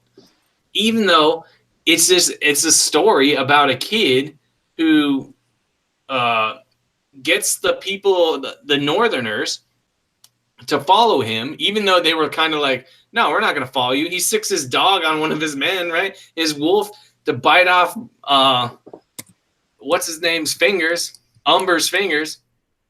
And he's like, hell yeah, okay, we respect you. So if you look at it from his perspective, he's the hero of the story, right? But it's not your typical story. And that's why I like him so much. It's because he embarrasses Tywin time after time after time. And Tywin has to use like backhanded things to defeat him. But ultimately it's Rob's fault. And that's why I like him. I don't know. But there's no rules in Love and War. But there are rules in war. That's the thing. Like people restrict themselves. If you're going to do it by a code, like you have a code of war that people war in certain ways, and there's stuff that's not permitted, right? Yeah, Tywin had a code too, winning. Yeah, but he didn't in the end, so he lost. Yeah, but that was lifetime of treating his son. Yeah, but it's a mistake. Like it was a mistake. It wasn't even that, right? Even in Tyrion's chapters, going back to the theme is the chapter that I'm currently on is the only thing that my brain can focus on. Or one that I just read. But Tyrion talks about how his dad was kind of projecting onto him. I think his dad really liked horrors. And that's why he projected onto Tyrion not to do it. And that's why he was susceptible to Shay. Even Tywin was. And because Tyrion was shocked. He's like, I didn't even know that about my dad when he was talking to Varys. And Varys, how he responds, it sounds like Varys knew that Tywin liked horrors. I never got that. I never got that. That's read awesome. That first Tyrion chapter from A Dance of Dragons. It's just a short little comment about it, about how he didn't really know his dad. And Varys, it sounds like Varys did know about that. So, yeah, it's interesting. Yeah. Moni G says, then he should have married her on the spot. Jake Cruz says, I paid $12 to cross a bridge in San Francisco and felt taken. Phoenix Rising, it's all about tying houses together and shit through marriage. Absolutely true. Because she'd be queen if he died. The phrase would have had to support the North. Absolutely. Yeah, but it's a way like he dishonored her, and that was it. I think it's specifically mentioned in that manner. He explains to Kat that's what he did, because that's another thing about Rob. And that's probably why it's easier to like him, for me at least, is you don't get a point of view chapter for him. So you don't really get to know what he's thinking. You get other people's perception of him. And if you just look at other people's perceptions, like, yeah, they might think it's wrong, but most of what we see of him is seen by Catelyn. And we all hate her, so if she thinks she's wrong and he's wrong, then I think he's right. You got to consider the source. What do you think about that, fandom? Still just like freaking Rob, and it seems like you too, DJ, because you were just drinking your sorrows away hearing what Andy had to say. No, Rob's legit. Rob got hit by a stray arrow when the war wasn't even warring. I don't know. But Rob was legit because he did outsmart Tywin, who was supposed to be a great general, so I'll definitely give him that. It's What's like, up? Go ahead. It's like if you were playing chess, right? And you're playing chess against somebody, and Rob is kicking Tywin's ass at chess. And then all of a sudden, Tywin does a triple jump and takes out 3 of all his remaining pieces. And Rob's like, what the shit? And Tywin's like, we're playing checkers now. Because you can't change the rules because you're losing. Oh, absolutely. What are you talking about? That's what the rich and powerful have been doing since the start of time. And that's why he got killed by his son on the toilet, not shitting gold like he was supposed to. Oh, my God. I don't know about that. Chess with freaking a lion. You're a sheep. What do you expect? Oh, that's insane. I don't know about all that. I mean, people don't know how much I hate Tywin. I kind of was mad at the show that they made him a little bit likable when he's with Arya. Yeah. Like, I hate Tywin. Those were the greatest scenes. Yeah. That's why I was mad. They made him look pretty good. Like he was a father. He kind of was nurturing to Arya. He was kind of nice. But I don't like that. Get the hell out of here. I want to hate Thailand. They're just trying to humanize him for a quick second, and then next thing you know, he plans the red wedding. Back to hating him. Yeah, dick. Tylen's the man. He was awesome. He just wanted what was best for his family. That's all. He didn't want his family to become a laughingstock like he was when his dad was in charge. Which, I mean, can you really be mad at him for that? What's up? You weren't here, fandom, when we talked about where Davos and Gendry, are they still actually lords since the royalty that elevated them never sat the Iron Throne? Gendry, yes. Davos, 90% with that. Like, what do we know is he's like, what, the freaking master of ships, is it? Like, you have to be a lord when you have that title? Or was it because he was already a lord, or did the brand just solidify it? Davos is a lord? Didn't mention that. Well, Davos is a lord, yeah. I mean, Stannis raised him up. Yeah, but Stannis is dead, though. And it's like he's an uncrowned king who hasn't really, like, done anything, really. No power. Did he have power in doing so? Or no? Who, Stannis? Yeah, at that point when that's the question. It's like he raised him up and he said he was the rightful king, but since he never sat the Iron Throne.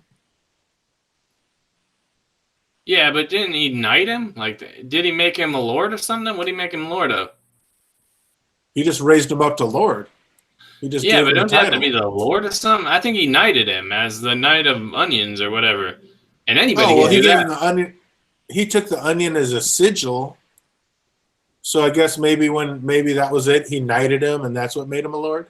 Yeah, man. Wouldn't you call a knight a lord? I don't know how the naming system works. We're talking me about names. Sir. Yeah, don't take my opinion on names into account. Like, let's just ignore that. But yeah, I think Davos is a lord, though. He is now. He's probably sure. Knight. He is. He's working for what's his name now? Bran. So what's up? We just got Big Pete Easy just hit the chat. What's up, my man? We got Jordy Jedi out there. I see ya. Thanks for being here. Thanks for being here. Yeah, I don't know. That's a good question. Like, if it's not, it's a good question if Bran isn't the king, right? Because he's going to honor that stuff.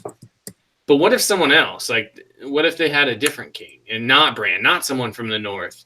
Because we're generally talking about people that are favorable to the north. But what if it was like a Dornish king? We'd be like, hell no, you don't get that. We don't respect you. Like, no. You would not have the same small council at all. I'd like to know what the relationship is with that new Dornish prince. I don't know. We should go back and look at what his hair color is. And look for that one white streak. He's probably just a puppet. They just told him, "Oh, just go over there." Blah blah blah. Well, no, I don't know. Maybe they just pass it down. It's not that they have a bunch of bastards, right? So there's probably a bastard boy somewhere. He just took over. They don't care. The Dornish are free spirits. What's up, BBM? Oh, you don't know yet where Darkstar is. You haven't even gotten there yet, have you? So let's see. Say, is that some type of constellation or something? My brain hardly works. So, yeah. Oh, what's up? We got King McKay in the chat. What's up, buddy? Good to see you out there. My brain don't work so good. We can talk about where you're at. What questions do you have about where you're at in the book, BBM? The only question I still have is, like, why don't we have X amount of fools in this damn story? Do what? X amount of what? Fools? Yeah. We only like, what, one fool? And, like, that was it. No, you got a couple. You got Moon Boy, Patchface. No, I mean, like, in the show. Like, we hardly got those. Oh, yeah. Oh, all the best characters, yeah. Yeah, that would be funny if, like... It would be funny if you had Jamie just talking about Moon Boy. I should probably fuck Moon Boy. Like in the show. I want that. Like he's driving himself crazy about his sister. Yeah. What's up, fandom? In the show, if Good Brother would have never gotten slain and the Hounds got to stay out there in that little commune, do you think he would have ever found peace and serenity, or would sooner or later he would have had to go back and get his revenge? Now you about peace and serenity, because like it was pretty much the death of freaking the brother that actually just triggered him back into that life. Other than that, he was pretty much calm, cool, collect, just chilling, probably eating chickens like every other week. So you don't think that he would ever snap back in and want to go kill his brother? You think he would have been good with that? Nope, because in order for him to like go back and like want to even kill his brother, he needed that freaking what do you call it, near death experience, whatever. I forgot like what's the freaking term for it? Near death experience. From the whole like with the White Walkers and stuff, that actually says, you know what, if I was gonna die like freaking tomorrow, whatever, which was pretty much inevitably that night, it was like I wanted to do like one last thing. And if he was all like peace and serenity from out until his old age, I doubt at his old age and like, oh, let me go actually try to go kill my brother. I'll be in for the worst fight. He said that'd be the worst one.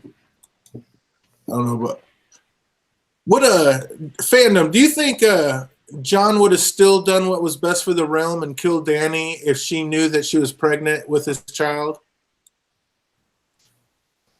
Yep, still would have killed her. It would have been even like more tragic. But you still would have killed her. What's up, Jenny Coldstones? Good to see you out there. That would have been amazing. I didn't even if he knew about it and he had to do it anyway. Oh man. Like I don't know. I was so crying as he was kissing her and then boom. Oh, just stabbing her right in the baby belly. That would be messed up. Because John is maybe kind even like a better conversation between Tyrion and John, because he would have to convince John to kill Daenerys, who pretty much was having his kid at the time. And you know how Tyrion is with kids. Yeah, but so that's just it. Would Tyrion have still tried to talk him into doing that? Probably wouldn't. He probably would have went along with Daenerys in a freaking crazy train, and then when the moment time came, when that kid's grown up, kill Daenerys. You think he would have waited that long? Because that freaking kid, yep, he would have waited. Here's the thing about book-wise. Moni just brought up the thing where Dany's blood riders riding through like the dragon bones in, I think she's saying, a Clash of Kings. Do you remember that? Like in the desert, there's some big ass bones, so big you could ride through it. Your horse. Yeah, the desert of bones. Yeah, so how long have them bones been there? And is it like an elephant graveyard? Like, do dragons go there to die? Well, I think that was the dragon that Nettles took off on. See, you know more than me. I don't remember that. Yeah, I think that was Nettles took off from the Erie, went across the sea, and she lived there, and she died. Or, because didn't they find a big jewel in the sand out there? In the Garden of Bones? BBM, this is your spot. You need to, if you're in this book, tell us. Damn, sometimes when you're like recounting, I'm like, did I freaking read this? It's in the city. It's the City of Bones or something like that. It's like a dead city, and they had the big dragon bones, and I think there was I think they found like a big jewel, and if they did, then that's actually that's even earlier that they talked about in the Fire and Ice or Fire and Blood. Somebody that they were going to kill, and she ended up taking off, and I think she stole like 3 dragon eggs and took off across the water. See, so this is why. See, DJ, we need to. I feel bad. I should probably. I'm on the last book, right? The current book. So I need to finish it so that I can do the Fire and Blood or the Dunkin' Egg. Be on the same page. You start talking crazy, so I'm like, what the hell is he talking about? Have you ever read them, or you just read them? No. Wow. So I got DJ talking. Like sometimes I'll just be going along. I'll be like, yeah, with DJ. I'm like, I have no idea. And you know me, I can't remember names of anybody. So I'm like, maybe I just like don't know who it is. And then I'll realize, I'll look it up and I'll be like, oh, in Fire and Blood it says, I'm like, damn it, DJ. Like there's Fire and Blood references that I have no idea what he's talking about. Might as well be talking particle physics. It's gonna be good on like a rewatch, old streams where DJ brings up Fire and Blood or freaking Song of Ice and Fire or Duck and Egg. And you just agree with them. Absolutely. You guys got to get your Fire and Blood and Dunk and Egg on. What's up, Phoenix 357? I know we got a late start tonight. Had to help a buddy move. So thanks for stopping in. Hopefully you can watch the rewatch, and hopefully we'll get started a little bit earlier next week. But next week I will be in Vegas, so I'm not sure exactly how that's going to work out. Well, but everybody we made it last year. Everybody that's watching right now, you got to watch like the first 15 minutes of this, because that was like my big thing about Varamir Six Skins. I went in a lot on that in the beginning, and then I ultimately got myself to the conclusion that werewoods are warging people, and that's what's happening with Bloodraven.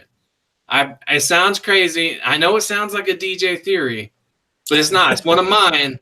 And if you watch the beginning, I make it to there. I think pretty flawlessly. I mean, not flawlessly. There's probably some flaws, but I make it there pretty good. It makes sense in my head. And that probably is a bad sign. Be easy, Pete. I know you got to work early in the morning. Thanks for stopping through. And, man, if you make it to con, have a blast.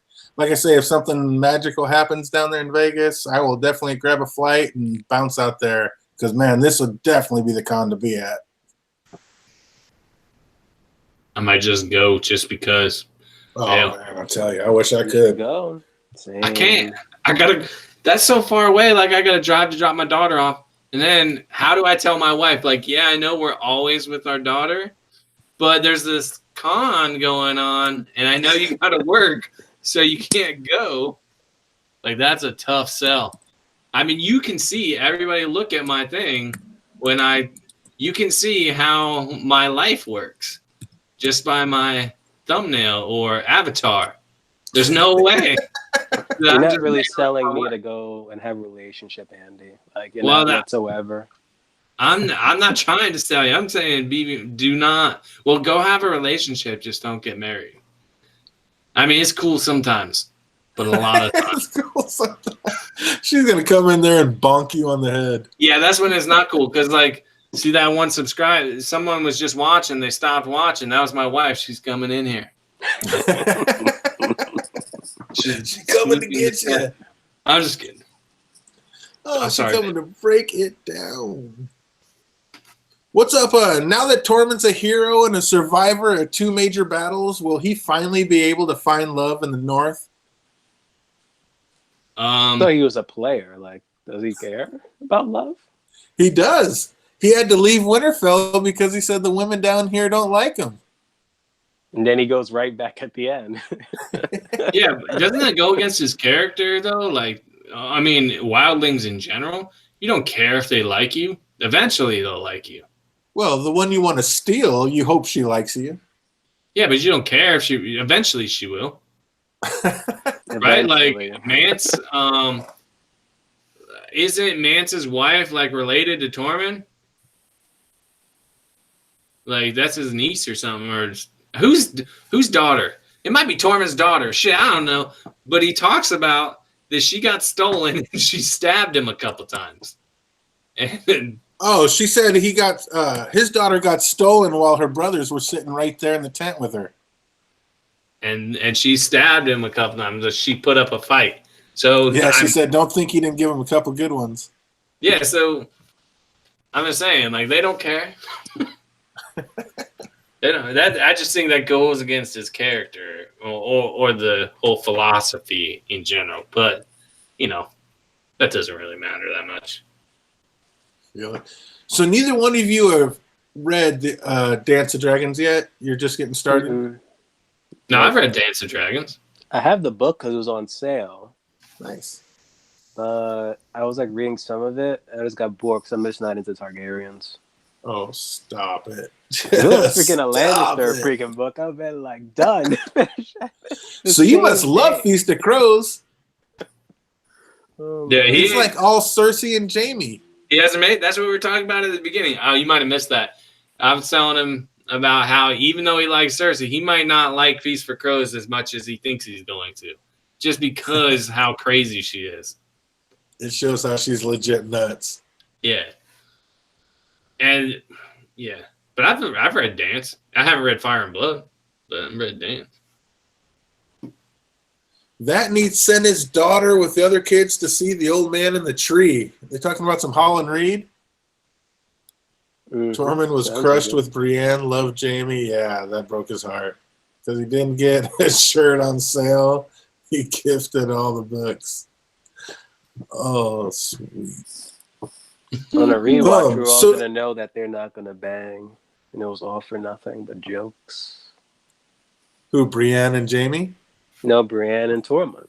Oh, so do you think Brienne and Jaime smash in the books? Most definitely, they're gonna do it. They make that hookup? That's not just fan service? Nope, that's gonna definitely happen. It's clearly obvious. Isn't he a freaking love freaking Brienne? He says definitely. What do you think about that? I think there's a good chance, because Brienne really does bring out the good in Jaime, as it goes on. BBM, you'll see once it gets there. I don't think it's that far yet, but that's gonna be his true first, not his sister. Like I said, oh, sorry. Go ahead. That's okay. I don't know. I feel like she brings out such good in him. Like I always say with Jaime, he's the first Lannister that we ever hear to say a Lannister always pays their debts, not to manipulate anybody. It's after a good deed. So he's just. He said that before Tyrion said that to Maud. When did that happen? Up in the Eyrie when he was in jail. Yeah, but that's not. He was doing something manipulative, right? He wanted something. Yeah, but he paid the debts. He got the gold. Yeah, but this is different. This is that was he got something out of it, right? Not to say that Jaime. But Jaime was being a smartass when he said it, wasn't he? No, he says it earnestly because he saves Brienne from getting raped, and she's because she saved him before. He just says, well, Lannister pays her debts. He says it in an honest, a good way. It wasn't necessary. He didn't say it before, save me, and I will do this. He actually says it in a good way. And it's the first time you hear any Lannister say it not out of selfishness. So it's something he didn't have to do. He did it, and then that's the first time you hear that good phrase, that phrase in that manner. There you go. I like that. What's up, fandom? Do you think Arya's going to be more like a superhero on her adventures, or will she go somewhere and have a mental breakdown? Isn't she pretty much already a superhero just by being a faceless person? Pretty much, but that's what I'm saying. When she gets away from Westeros and she goes on her adventures, is she going to turn into is she still going to be a superhero and help people that are need help? Or is she just going to break down and just snap somewhere? No, she's going to continue being a hero at this point. Because if she even comes upon a new land, is already a civilization already built, and if someone's in danger, she's going to come out of nowhere and just save them. It's just going to be inevitable. What do you think about that, Andrew? Oh, sorry. Her being a superhero? You think she's going to be a superhero on her adventures, or is she going to go somewhere and snap and have a mental breakdown? Does it have to be one or the other? I think she's just going to go, explore the world. She's kind of a superhero. I don't think she's going to be going around saving everybody. She could, but I don't think that's what she's going to do. She doesn't want to save everybody. She just wants to experience the world. Yeah. And just see what's out there. And so she's going to be the better Batman that you were promised, Andy.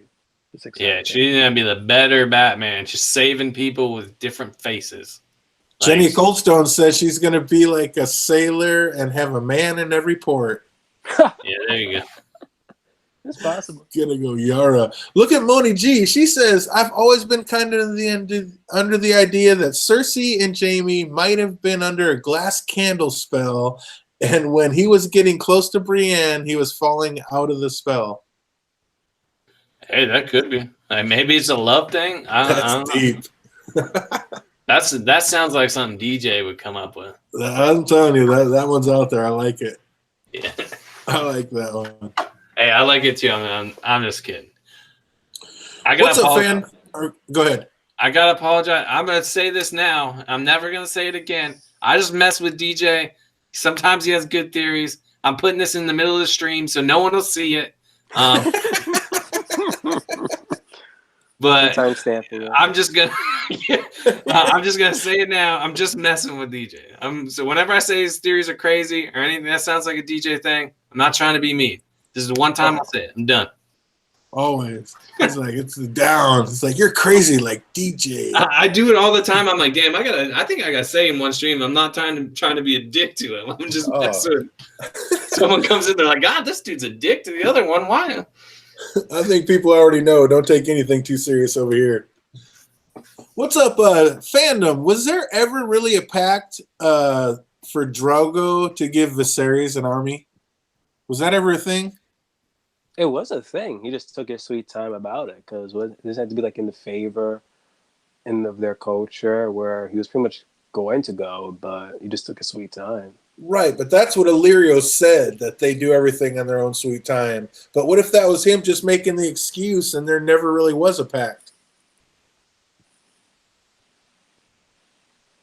That is also possible. I'm still leaning toward that he was going to do it regardless because it seems like he was destined to sail. What's the whole thing? Sail the Dothraki over the sea.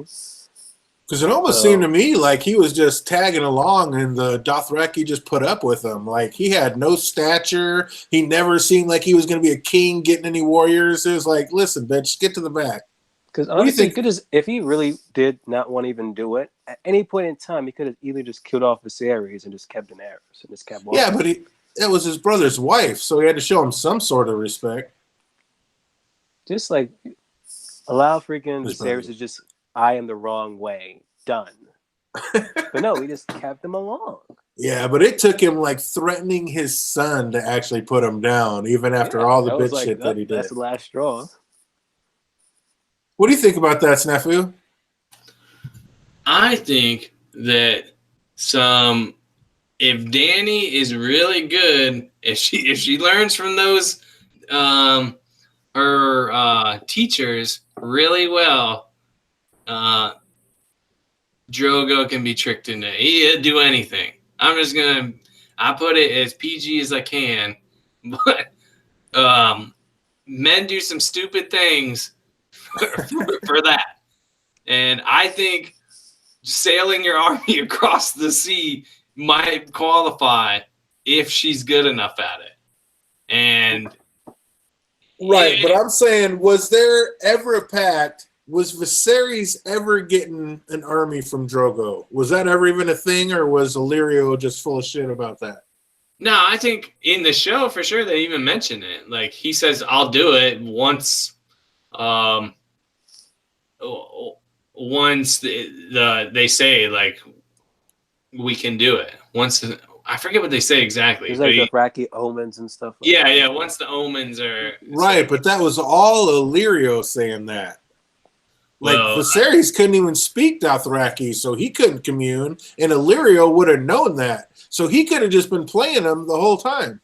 Yeah, but what's the exchange then? Because there has to be an exchange. Something good. Well, the exchange is that's how he marries off his sister. Yeah, but for what purpose? What I'm saying is, what does Illyrio get out of it? Maybe, I mean, we already know that the lords of all the cities give plenty of stuff to the Dothraki, so the Dothraki won't attack that city. So maybe that's the one thing that Illyrio, since he's the magistrate of that city, maybe that's the one thing that he's given to Khal Drogo is Daenerys, this purple-eyed, blonde-haired Targaryen, and Viserys is just part of the pact. Yeah, and maybe, but I don't know. I feel like they could just take it if they want. That's one of those things. Like you could just take it if you wanted it that bad. But then again, you want to know. You might be right. That's a good point. I didn't think about the, the bribes essentially. And yeah, if they wouldn't give them, and if they didn't give them enough, then they'd attack anyway. So if you gave them a purple-eyed, blonde hair or silver-haired Targaryen, that might have been enough to stop the biggest, strongest call in the world from attacking their city. True. Very well could be. But I don't know. It just seems like what part or when was Drogo ever going to give up a portion of his army to Viserys? When was that ever going down? Yeah, it doesn't seem like that's something that would happen. No. But it would happen for Danny. That's what I'm saying. Some craziness. Well, yeah, that's what I'm saying. It's like, what would even happen? What if he did? What if he carves out some of his army, gives them to Viserys? What does Viserys do? Yeah, what about... That seems weird. Like, he gives her the dragon eggs, too. Doesn't that seem unnecessary? Like, if he doesn't have an actual plan for her, why would you give her such an extravagant gift? It's not going to Drogo. Like, well, it kind of is because they're married, and again, that could be part of paying off the Dothraki and making sure they get enough. So that but she keeps it. She's keeping it. Well, it's given to her, but everything's his. Isn't she like property in the eyes of Dothraki? Yeah, but she's still like. Wouldn't he want that if that's something prized? Because what I'm kind of saying is to the Dothraki that might be worth a lot less, if he lets Danny just have it, right? So the value, it doesn't make sense as a good trade. You don't trade something to somebody they see less valuable than you. You do. Does that make sense? Like if I'm a coin collector, I don't trade a $50,000 coin that I have to somebody that's not a coin collector because this coin doesn't mean as much to that person. So then it's less valuable in their eyes. So then I get a worse trade exchange. Right. But Targaryens are known throughout the world and dragons are known throughout the world, and it's a symbol of power. So Drogo would probably want a Targaryen wife as a status symbol, and he'd probably want dragon eggs as a status symbol because they don't mean shit to him, but most of the stuff that he takes doesn't mean shit to him. But he takes it because, like I said, it's like a source of honor and respect. Like, here, you're going to have the best of everything because you're the biggest and the best and the strongest. Yeah, but I feel like if that's the thing, if it's a status thing, then you just don't let Danny have them. I'd be parading those beasts around. I mean, but he's most already of the stuff that she takes, he just takes back to Vas Dothrak. He's got like the biggest mansion there, and he just leaves shit there. So maybe he just lets her keep them because it makes her happy. Maybe, but why does he care? Initially, he doesn't care if she's happy, but she's still like she's getting raped and she's staring at the dragons. Like that's the thing. Is like even at the point when he doesn't care about her, she still gets the dragon eggs. And I just think I don't know. There's got to be something more to it. Maybe you very well could be right because it makes perfect sense. And I'm just picking straws, grasping at straws. Like good points. So yeah, it's kind of weird. That's a really good question, but yeah, I just don't see the dragon eggs. Speaking of Dothraki. Philosophically speaking, why do they steal shit like gold and stuff? What good is that to them? It's basically shiny, and it's a status symbol that all his slaves wear gold bells or whatever in their hair, and that's a status symbol, knowing that everybody knows those are his. Yeah, but I mean, I guess to your fellow people, but everything that you would need, you steal from people, right? You're not buying shit with your gold. I guess it's just a status symbol, but they already have that, right? Like, but he still wears that big ass gold belt, like just to show everybody, like, yeah, God. I mean, just like wearing a big old gold necklace and shit, just kind of blinging out. Yeah, so, but Drogo already has like his braid's never been cut. Right, so he has a long ass braid. They already have a status symbol thing because if fighting is the most important thing to them, then you don't need gold to be showy because you already have like the longest braid. Yeah. Does that make sense? So that seems unnecessary. I mean, But yeah, it's not just showing him like he hasn't just lost a fight, but he's got more money than everybody because even his slaves wear gold. yeah, but I feel like that's unnecessary because everybody knows Drogo is like. I'd be like, oh shit, this is Drogo's slave. Like, I don't know. That's just how they know. I mean, like when the maesters and the cities and stuff, they put different tattoos on everybody. Like instead of tattooing all his people, he just gives them gold braids so people know that that's his. maybe he's a generous god.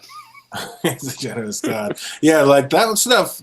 I don't think it matters to him, but it's just like a status symbol. Like, yeah, I know you guys like this, so look what I got. True. I mean, I was just wondering, like, if gold doesn't have a financial thing, and you already have your braids as a status thing, then what is the gold for? Because that's like right before when he said that he was going to bring his army over for Danny and tear down the stone houses in Westeros. They started pillaging places so they could get money to buy boats to get over. So I mean, they do stuff like that. Yeah, like well, they you do need need money it. for certain things. It's just so weird. I feel like I don't know. I don't want to get too much into what I would do if I lived with the Dothraki or near the Dothraki. But I feel like just kept the goat as a trophy. It's like, oh, this is how we, remember that time when I freaking killed this person? Yeah, because I had this goat over here and I took that. Like, I don't know.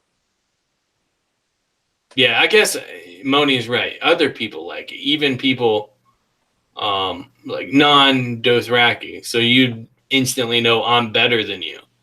Yeah. That's kind of a thing. Like people look at them as savages, but you're like, well, all this stuff that you prize, we have. So, well, And I've got a lot more of it than you do. Yeah.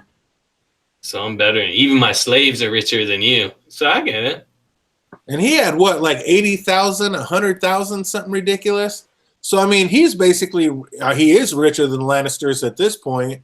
But was he? I mean, almost always richer than the Lannisters. Like, has he just stole that much wealth? He might. That's a good question. It's like, how rich was he? I mean, he has the biggest mansion in Vastothrak. He's got total rooms of gold. It's like, I mean, how close were those mines to running out? And at what point was Drogo actually richer than Tywin? So you're trying to say is that Tywin should have went to war with Dothrak? If he wanted to get that money. If he wanted to beef up the banks. Why wouldn't oh man, I feel like it would be so easy to I can't go into the hypothetical. We'll go too far. What's that? I was just like, if you're the Iron Bank, I would take out the Dothraki and steal all their shit. You don't think you could bait the Dothraki into a trap? I think that would be pretty easy. I don't know, 100,000 warriors, all with long ass ponytails. I could do. I'm pretty sure with like minimal people, I could probably beat. If this was real and there was like Dothraki on horses, I could take 1,000 people and beat 100,000 Dothraki because of how they fight war. Like they have their open field. You could just like Tyrion trap the boats, right? You could trap the Dothraki in an area and then bombard them. You didn't have to trap them. Wasn't it like 200 or like 800, like 300 Unsullied stopped like 5,000 Dothraki? Yeah, something like that. So I mean, they weren't even hiding behind walls. They just stood out there and bawled on them. Like, yeah, what? Hold my beer, bitch. Yeah, but if you like disrespected the Dothraki, like if you were the Iron Bank, right, and they're all about investments, you hire the Golden Company, you build a giant wall, you set a trap. You might not even need a wall, just a couple rows of trenches with traps, right? Hidden traps. They ride in, and you kill the first wave. Then, if you had like traps that could be triggered, so behind them they rode over it in the first place, and then you could drop it down so they can't leave with their horses. Now they're just in one area. They're horse people, and then you take a trebuchet from your wall and just start lobbing stuff at them, and then firing arrows at them. or whatever. You could build a wall. The fact that they could be baited because they're so prideful. I mean, I'm just saying. And then you could steal all their shit if you killed all the. I don't know. Jamie said they fought like it was sport, so I don't know if you're going to just be trapping them and doing all this easy stuff. Well, I mean, other people have tried to stand up to them, and they all failed. Did the Unsullied fail? They're the only ones. And that was one specific call that they beat. So that could have just been like the bitch crew. Yeah, but they beat like the tired forces, the tired Lannister. It was mentioned before that they were already tired because what's his name was talking about flogging the stragglers because they're going too slow. They're tired. So Dothraki come in with dragons, killing people. Yeah, they do kill like a sport because it's not about conquering; it's about winning. But that doesn't mean that you couldn't beat them with superior tactics. Or if you could get those superior tactics, but man, unless you had like heavy mounted horse with a bunch of knights that were all in armor, I don't know. I don't know how you beat them. I just said you lay a trap for them. But I don't think that trap's that. I don't think they're just going to fall for the pincer move like John and Davos were trying to hook up. I think they would. If you could bait them, right? If you're behind a wall, what can they do to you? They're horse riders. Like, that's what they do. You can bait them. And a big thing about war is setting the battlefield. You fight where you want. You create the battlefield and you have the advantage. So the fact that they're prideful means you could easily bait them. And didn't walls actually work? Like, didn't they usually go right by Marine because they didn't want to mess with the walls? Yeah. Like, Marine didn't get messed with because it had the walls? I can't remember exactly. I'm just saying. This is why I didn't want to go too far into it, but I feel like it would be easy to steal all the Dothraki shit. Well, if we're going to do something like that, what's up, Fandom D Saint? If you were Kingsguard, what king would you have best liked to serve? King I would like to serve. Probably had a good reign, honestly. Like, nothing wrong. But then again, I'd pretty much be hearing him plowing like Cersei here and there. You'd be all jealous. So I'll probably go with Tommen, honestly. Like, nothing wrong pretty much happened with his, and he's freaking banging. You'd rather listen to him hit Marjorie than Cersei get hit? Even then, it's like he was a freaking good king, really. Tommen was a good king? He let his wife get snatched up. He was a terrible king. He's a coward. And you still got to get to feast, and you'll see, like, him as king. Even in the show, he's like a little biatch. But it's worse, like it's really not him. Your main problem is when you're Tommen's Kingsguard, you're not actually Tommen's Kingsguard. You're Cersei's. That's the whole problem with being for a certain point, and then you become freaking Kevin's because he's pretty much running the shit towards the end. Yeah, but that's a rough one. Cersei kind of takes over. She even tells him, he's like, "I'm the king," and she's like, "Get him the hell out of here! Like, I'm the queen. It's my time." Like, it's weird shit. I wouldn't want to work for Cersei. If this is my question, shit. Who was the? Damn, I'm trying to think of a good one. What was the unlikely dude? You know who I'm talking about? One of the Targaryens. Somebody the unlikely, because he had like so many people had to die for him to become king, and he ended up being a pretty good king. Jeez Louise. I'm pretty sure it was his nickname, his moniker was the unlikely. Aegon the Unlikely? It might have been that. Something like that. But I'm pretty sure he was a pretty good king. But if we're gonna go like show, I want to be Robert's Kingsguard. That would be pretty cool. I was about to say Aegon the Unlikely got burnt up. Did he? I can't forget. I'm thinking of who I There was one Targaryen that was like a really good king, and I thought it was With him. Affiliator, yeah, he'd have been awesome. Jaehaerys, Yeah. the old king. Yeah. I think if I was going to be the King's Guard, I'd want to be under him because he was a thinker. He was fair. He was just. It's like that's a king I would want to be for. That might be who I'm thinking of. What about it would be kind of cool to be the Mad King's Guard, honestly. Really? Jamie. Yeah. I mean, I would. You're gonna constantly I'm hear. fascinated by people. You're gonna constantly hear. You freaking fascinated by people burned. burning up? Yeah, I would just like to see someone descending into madness, I think. Tell Like, them these Man, the fandom. Mad King's gonna have freaking your wife and daughter be freaking burned. You're gonna watch. I'm a King's Guard. I don't have no wife and daughter. So you really wanted to sit there and watch people get crisped up? I mean, I've seen some terrible things in my life, but I don't think that would bother me as much as most people. But it's not about just that. people screaming. Yeah, but like I said, I've seen some terrible things. But it's more about like the fascination about someone going crazy, like someone that was decent, but like the fact that Tywin was getting so much credit and like Varys is speaking in his ear.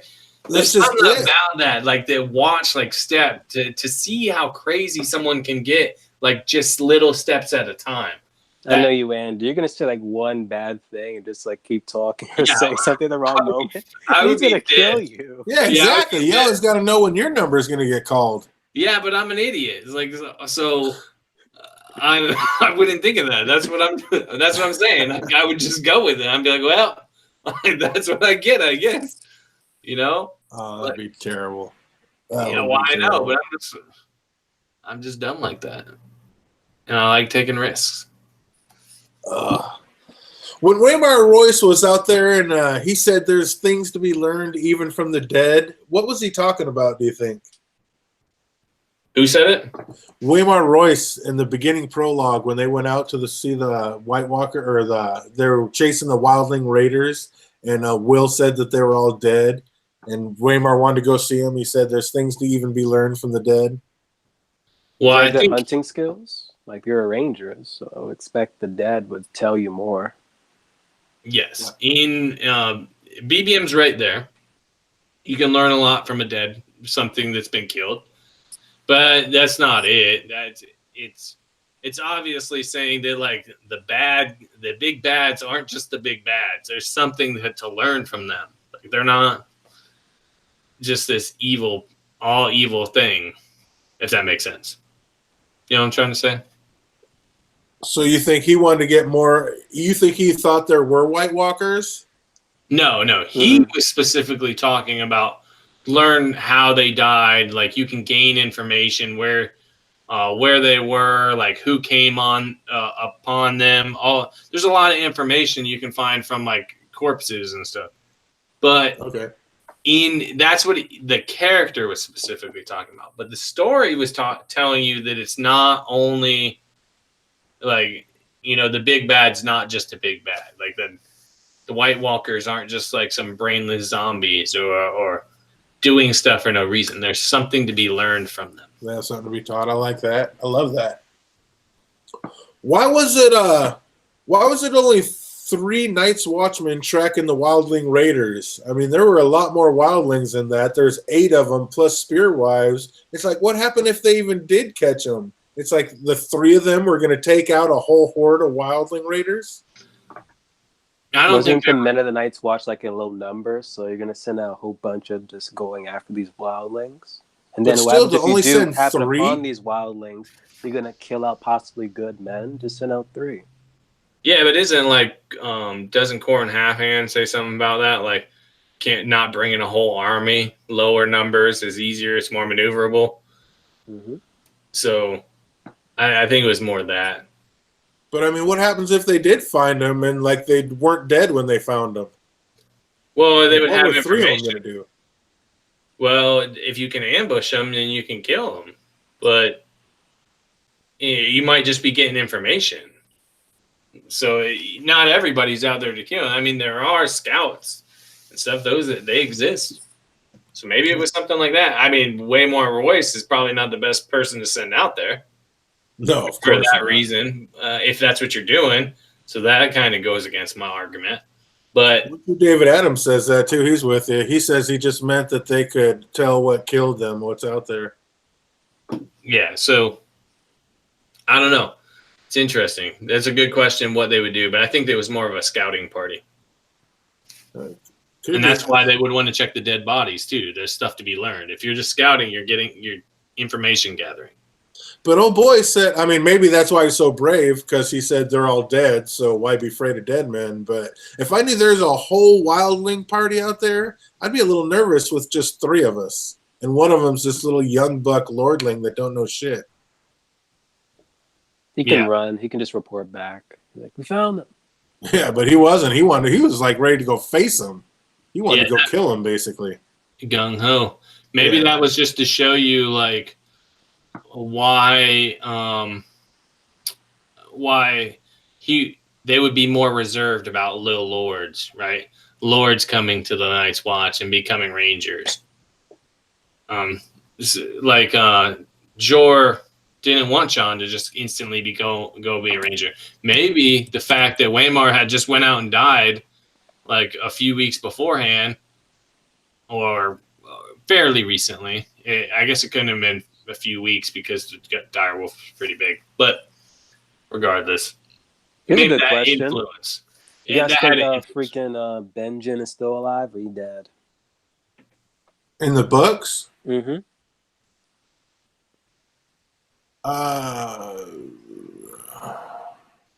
That's a good question. He's still alive. I think. So is he a cold hands type, or is he just living? I think that he might be like being protected by different children of the forest, like up north, like what's it called? What's the north? Yeah, wherever the White Walkers live. The lands of always winter? Yeah. Jeez Louise. Yeah. You're all good. What's up? Weren't you David Adam out there making blueberry bread? That sounds delicious. Damn. So he stopped making cheese and he's moved to blueberry bread. But didn't they say, I heard it somewhere, I don't know how true it is, that we are gonna get a perspective from the land of always winter. So I think he's gonna be alive up there. That'd be sick. That'd be cool. But or yeah, what's up? Just one. Or if not, maybe he's like in the half warging process. Like he's fighting the warg from damn. All right, short tangent. Maybe that's how Cold Hands did it. That's how Cold Hands is Cold Hands. He fought off the Night King. Because wargs can do that. They can fight off. I mean, people can do that from being warged. All right. Sorry. I just had to say that out loud. He's a star. He could do it. So you think the Night King was trying to warg into Benjen or Cold Hands, and Cold Hands fought him off? Yeah, maybe that's how he is. Because if he gets reanimated, and then you have to get reanimated, then warged, and that's kind of the process. Well, he got reanimated, but he fought off the warg. So well, I think the Children of the Forest fought him off. I think it's going to be like what they said in the show to Benjen. That's what's going to happen to Cold Hands. Is basically he was out there. The Wights were going to take him. The Children of the Forest come and save him just in time, and then turn him into what he is. Could be. All right, I didn't mean to side rail like that. I'm sorry. Oh no, I think that's what's up. I love Cold Hands, dude. We'll be talking about him a lot more. I definitely think that's up, dude. The other thing, when I was watching, when I was reading that prologue, this paragraph killed me. The other slid forward on silent feet. In its hand was a long sword like none that Will had ever seen. No human metal had gone into the forging of that blade. It was alive with moonlight, translucent, a shard of crystal so thin it seemed almost to vanish when it seen an edge on. There was a faint blue shimmer to the thing, a ghost light that played around its edges. and somehow Will knew it was sharper than any razor. Isn't that basically describing Dawn? Oh yeah, kind of. That's I mean, when they talk about that dude's sword, it's like, holy shit, it's Dawn. Which means, like, dude, is that White Walker Arthur Dane? You know, I kind of thought you were gonna say that after you said it was, it was damn it, you got something interesting, and then you go on and ruin it. Too good to be true. I'm telling you, the way they describe that, it sounds like Dawn to me. And why would an other be wielding Dawn unless it was Arthur Dane? Yeah, but yeah, Dawn got brought back. Well, that's the story that got told. I've never believed that it was a sword that Ned took back. That was a baby. So what did he do with the sword? I don't know if he ever did anything with the sword, and I don't even know if Arthur Dane ever died. I think he went north. Just have this. Okay, there you go. He just bailed on. He's like, oh, Rhaegar died. I'm out. Well, I think that's what Ned said when he went to the Tower of Joy. He says, your king is dead. Robert's going to have nothing to do with you. It's like, you guys should just take the black. And these guys are like, I'm not taking the fucking black. And they're like, then go north and don't ever come back. And that's probably what happened. Could be. I don't know about that. But it does kind of sound like Dawn, like the description.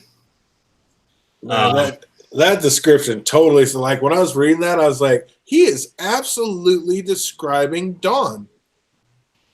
I was like, no man-made metal was forged into this sword, and it was so sharp, sharper than a razor. Like every way they describe Dawn is like this was like another way to describe it. Except for the translucent part. Well, I mean, they kind of say that about the white sword, and when the light hits it, they do talk about that kind of. Do they? I just think it's white. Like I never thought of it that way. But I love how you can take something like, oh yeah, this could be Dawn, and then that instantly is Arthur Dane's a White Walker. Hey. I love it. Well, I mean, who was the wielder of Dawn, right? Doesn't that tie in? Yeah, but you'd have to explain it, getting there, and well, I mean, I just did. It's at the Tower of Joy. We don't know. I mean, supposedly Ned built 8 cairns, but I'm not buying that. I think he sent all those Kingsguard north, and they all went north of the wall. And like I said, I think Arthur Dane is Mance Rayder, and maybe somewhere he lost Dawn in a fight. Maybe he had to fight off the White Walkers or whatever, and he lost it there, and then the White Walker kept it. There you go. That's one you could say. He's like, damn it, I lost my sword. Jenny Coldstone says, I kind of figured Dawn was forged by the White Walkers, and that's why you can kill the Night King. Like that? Maybe. Jay Cruz said he believed Ned took back a sword way more than he believes Dane is a White Walker. Why? I mean, come on. What's the fun in that? DJ, I wish you could put this kind of energy into like real life stuff. Like, I want to hear your opinions on aliens. Like, oh, dude, Area 51. Absolutely. I want to know, we'll have to do a fucking real life stream because that's all legit. Yeah, I want to do that sometime because just how you can take one thing and then I don't know. It's magical. It's magical what you do. I mean, I couldn't do it. Oh, man. Speaking of what you would have done, Will saw more White Walkers surrounding Waymore down on the ground when he was up in the tree, and he said it was his duty, yet also his death, to call down and warn him. What would you have done in that situation? I would have stayed quiet. Fandom would have stayed quiet? He'd have saved his own life? I like it. Depend, like, just to say both of them, I mean, I would probably let Royce die. He's being a dick the whole time. I mean, I'm serious. I would say that. Because they were all like, no, let's not do this. And he doesn't want to listen to the experienced people. So, Yeah. He's like, you gotta go. I might have shook a snow off a tree and made it land on the other dude. They're like, hey, get out of here. Oh, but he looked down and he saw him surrounding him, and he's like, he wanted to yell at him when he was fighting him because old boy was giving a fight for a minute, and then he's like, yeah, they're coming behind you, but yeah, he just got quiet and like, yep, I'm gonna live. But then, did he live? Because he went down, and old boy was face down in the ground, and he went and grabbed his little shard of the sword, so he'd have the proof when he went back to the wall. And then all of a sudden, old boy was standing above him, and then he started choking him, and then it's done. So did he die, or did he end up getting away from him? Yeah, well, then where does the story like? I don't. Yeah, he died, or no, he didn't die. He eventually died when Ned cut off his head. No, it was Garrett who ends up getting his head cut off. In the book, or in the show, it's Will, and in the book, it's Garrett. Okay, and Will survives? Is that what you're saying? Yeah, I believe in the book, it's Will survive, or in the show, it's Will survives. In the book, it's Garrett that survives. But there's only 3 of them there, right? Yeah, Will, Garrett, and Waymore. So only, I guess I don't understand the question. And like, even if they switch it up, right? Then it's well in the only in one the of them show, escapes. they show old boy getting his head snipped off. In Yep. the book, Waymore basically is turned into a white, and then he's over Will, and he grabs him by the neck, and then it just fades out. Chapter's over. So is there any way that Will fights and gets away? Or does he just get got? He's done. Because if he's not mentioned later, that's it. Yep. You buying that we don't fandom? see him again. Well, he could have just ran north and became like part of the wildlings, the free folk. We would have still seen him. Not really. There's thousands of them out there. And he's like, I'm going to go back to the wall and have to deal with more of these little lordling dickheads. Why? I'm just going north. Fuck it. No, I don't think so. That's not what happened. He died. He gone. That's just what it is. That's that. Oh man, what's up, fandom? You don't have any other? You don't have any big questions from the book that have popped up, or anything that's been plaguing you at all? No, they do. I'm pretty much writing them down. Get them all written down and get them all answered in the next one. Yeah, let's come up with this wild theories like DJ and be like, you know what? I'm trying to figure out the process. So as we stream more and more, I know it's been a couple years that we've been streaming together, it seems. I'm starting to get the theories more and more. The problem is Westworld messing it up because so much crazy shit happens. That's right. So I don't understand the process anymore. You take something that happened, and it's likely, and then you take it to a ridiculous conclusion, and that is the DJ process. I'm missing a few steps, but I'll get there. Tinfoil Tuesdays. We can help you get there too, everybody. What's up? House Sanchez just hit the chat. Welcome. Good to see you out there. Just get about ready to wrap this up. Got another one in. Definitely, Andy, you ever watch Legion? Nope. Oh man, I just looked at my DVR and I saw episode 1 from season 3's on there. I'm about to watch that. I'm gonna have to get into it. You have to watch that, dude, because I think me and fandom are gonna get on there and rip it. You watch The Wire. I get to watch Legion. That's not equal, like. Dude, Legion is like a show on acid. It's not equal. The Wire is the greatest show of all time. Let's not get started. Legion is not. So how many seasons are there in The Wire compared to the seasons of 5. Legion? That's like freaking extra 2 seasons he has to watch, or you're gonna be finished. Yeah, because he hasn't even started. Oh, I'm telling you. That's what I'm saying. I'll watch Legion once he. The Wire's also been out for like 15 years or some shit. A good punishment is having him watch Gotham because that's some Batman elements while you watch The Wire. Which one? You're talking anime. No, Gotham. Oh, Gotham. Gotham. Yeah, Gotham's awesome. There you go. Catch up on Gotham. like 10 seasons. Gotham's so awesomely bad. And then my favorite is DC Legends of Tomorrow. That is so horrible. It's amazing. Love that show. I can't get with those like TV superhero shows. Oh, they're so cheesy and awful and just it's my guilty pleasure. I love it. Oh, I get down. But yeah, you guys got to finish that up and get back onto the rereads. So break that down. Yeah, I gotta catch up. Hopefully, we can get on the same chapter. You can reread Dance, and we can be on the same chapter so we can talk about some shit. Yeah, because I get some shenanigans going on in my head. There you go. So I am definitely going to keep on going with the reread. Just did the prologue and had some of these questions next week or the week after, whichever. I don't know what goes on with the Vegas trip, but definitely be doing chapter 1, and I will, I guess, be starting Dance of Dragons chapter 1 and 2. That way, I'll try to be on pace with you. All right. And we'll rip those out and get a bunch of questions out. And then where you at, fandom? How far out of Dance are you? Dance? Nowhere near. He's on the second book. Oh, you're on Clash? Mm-hmm. Oh, I thought you said you were on Feast of Crows. Shit. I'll be catching you on my reread probably then. I just wanted to point out he's had those books for like 2 years. Yeah, but he wanted the show to finish first.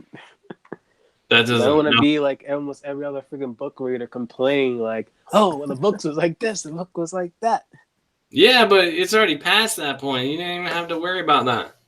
Really? Because I've been in a lot of streams with a lot of book readers. They constantly keep on saying, well, in the books, bypass the freaking book length, man. Well, yeah, and like there's something different. Things wouldn't make sense in the end, but the point, some things you're past that. I mean, most everything you're past in the show. Well, now everything because it's ended. Yeah, so that's what I'm reading now. I'm not trusting BBM. I trust BBM is gonna finish the books as much as I trust DJ is gonna watch The Wire. Wow. He's not putting a lot of faith in that, buddy. Yeah. So DJs, y'all need to get your shit together. No. You need to get your Dunkin' Egg on. I know, but I gotta finish this. Where my Chiqui Lions at? I'll listen to the same chapter like 5 times because I'll keep falling asleep in it. Because you have freaking it on like what 5 or 10 speed listening. No. When it has, here's the thing: everybody that like, if you do audiobook, if you Audible, you can get the thing up pretty quick, just gradually. Once you get used to it, put it at like 1.2 speed, and then you'll get used to it. It'll sound like a normal person talking. Then you bump it up like to 1.5. We watch all our bad movies on 1.5. Yeah, there you go. Right through it. DJ's with me. So, the thing is when someone has an English accent or like a weird accent, I can only do like the highest I'll probably go is 1.75 because I start to not be able to understand them because of the accent. But in English, if someone in English, like speaking American English, reads it, I can put it up to like 3 eventually. He's like, I get right through it. Yeah, like if you ever seen It, like the book It, I got through that in probably a week because I was reading it. So like I was listening to it so fast. Damn. It's a book like this. Oh. Don't like them horror movies or books. Game of Thrones is as horror as I get. Like horror movies, man? Not at all. I hate them. I like comedies.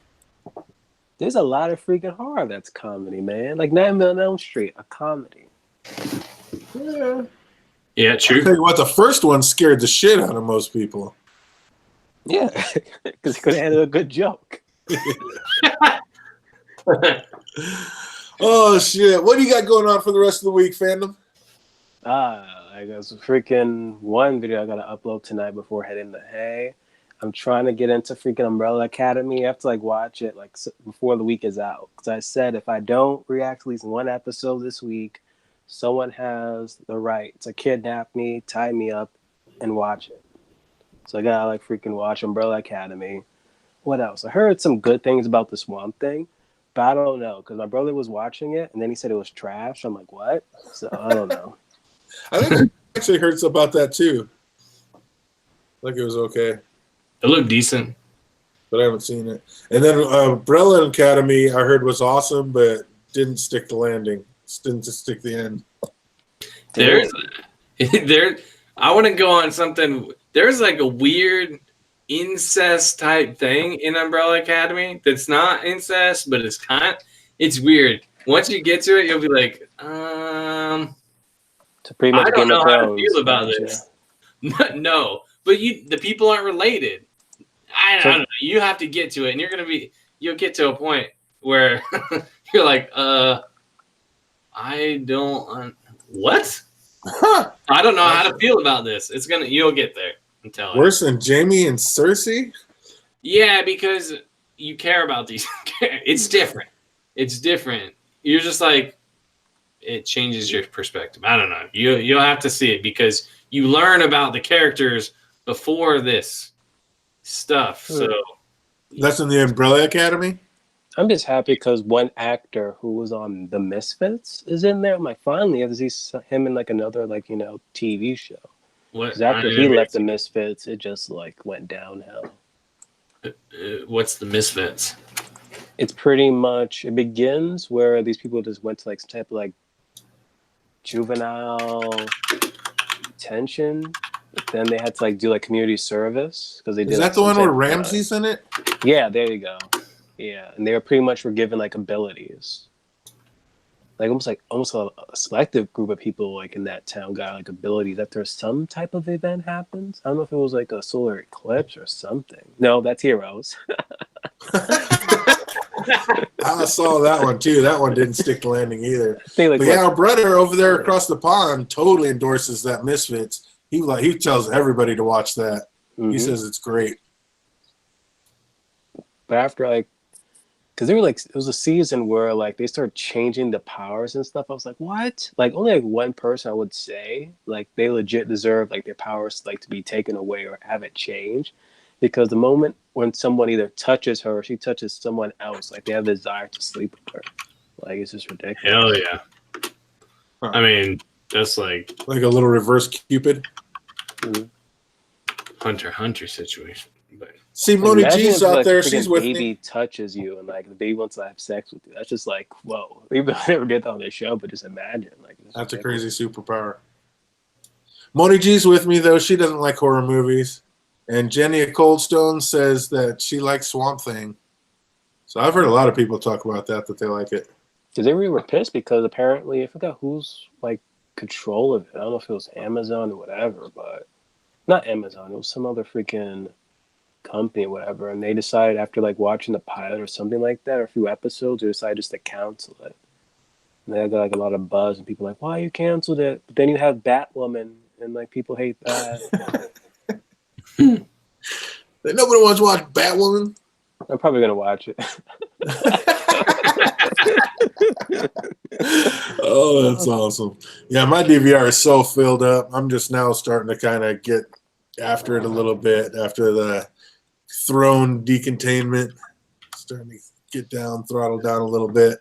Now get back into the books. And watch The Wire. And get down on some Legion because Legion is awesome. Dude, Legion is amazing. It's just so freaking weird.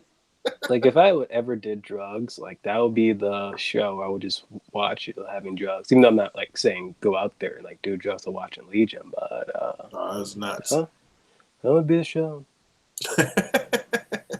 It is just out there, and it's like what? And it gives you something to talk about. Like, is it really like that, or is he full of it, or is he in his own head? What's happening? Watch Chernobyl. It was awesome. Might have to check that one out. And I've heard a lot of good things about that. I heard a lot of people like about that. Some people didn't like it. Really? Everybody I've heard talk about it loved it. Like I said, it's not nice. It's not a happy show, but they said it's a good show. Yeah, it's not 100% accurate. They exaggerate some things, but yeah, they got to Hollywood it up a little bit. Yep, but it's pretty good. I think George R. Martin said like he enjoyed it, and then people were like, "Wait a minute, have a comment on this HBO show, but you have no comment on the final season of Game of Thrones. No comment. Mama always told me if you ain't got nothing good to say, don't say nothing at all. There you go. That's what it is. What's up? We want to thank everybody that made their way out again and everybody that watches this later. Again, I'm going to do my best to try to get on next week. I am going to be in Vegas, so like I said, I'll have my laptop with me. We'll probably do it like we did last year and go ahead and get on. But, yeah, we'll stay tuned for that one. If not, we'll try to be back on the week after that. Or maybe try to make a miracle happen and fly out to the con and do it from there. That would be awesome. That'd be the complete perfecto. But what's up? Do you have any chance at all making it out there, fandom, to the Hell con? no. If He it was said, closer, "Hell no." maybe. Like, 'cause Oh, it's pretty much me getting the ticket, then figuring out a place to stay. And then Hey, people Bridge offered 4's me, got an open room. he offered me freaking, I think Pete and freaking Eli back and freaking like after like the one previously, they're like, yo, we're gonna get a house and thing. I'm like, all right, I'll try to save. And I was close to it. And then I lost it because of freaking student loans. And then the freaking tuition thing is like, oh. Ouch. Real life happens. Well, like I I say, wish I maybe was miracles like will freaking Andy happen. and just went to the military and they could have paid it for me. Still will. You can go in now. Still will. You'll be an officer. You won't even have to do all the stupid shit I had to do. Feel it. I literally Go just right told you what I was gonna do, a freaking White Walker. Like, let's kill my party. I was gonna hit in the damn tree. And like, what? Oh, shit. What's up, chat? Once again, thanks everybody for being here. Again, I will try to be back next Tuesday, if not the Tuesday after that. But yeah, I hope everybody out there has an absolutely fantastic rest of the week. And until we see you next time, game on.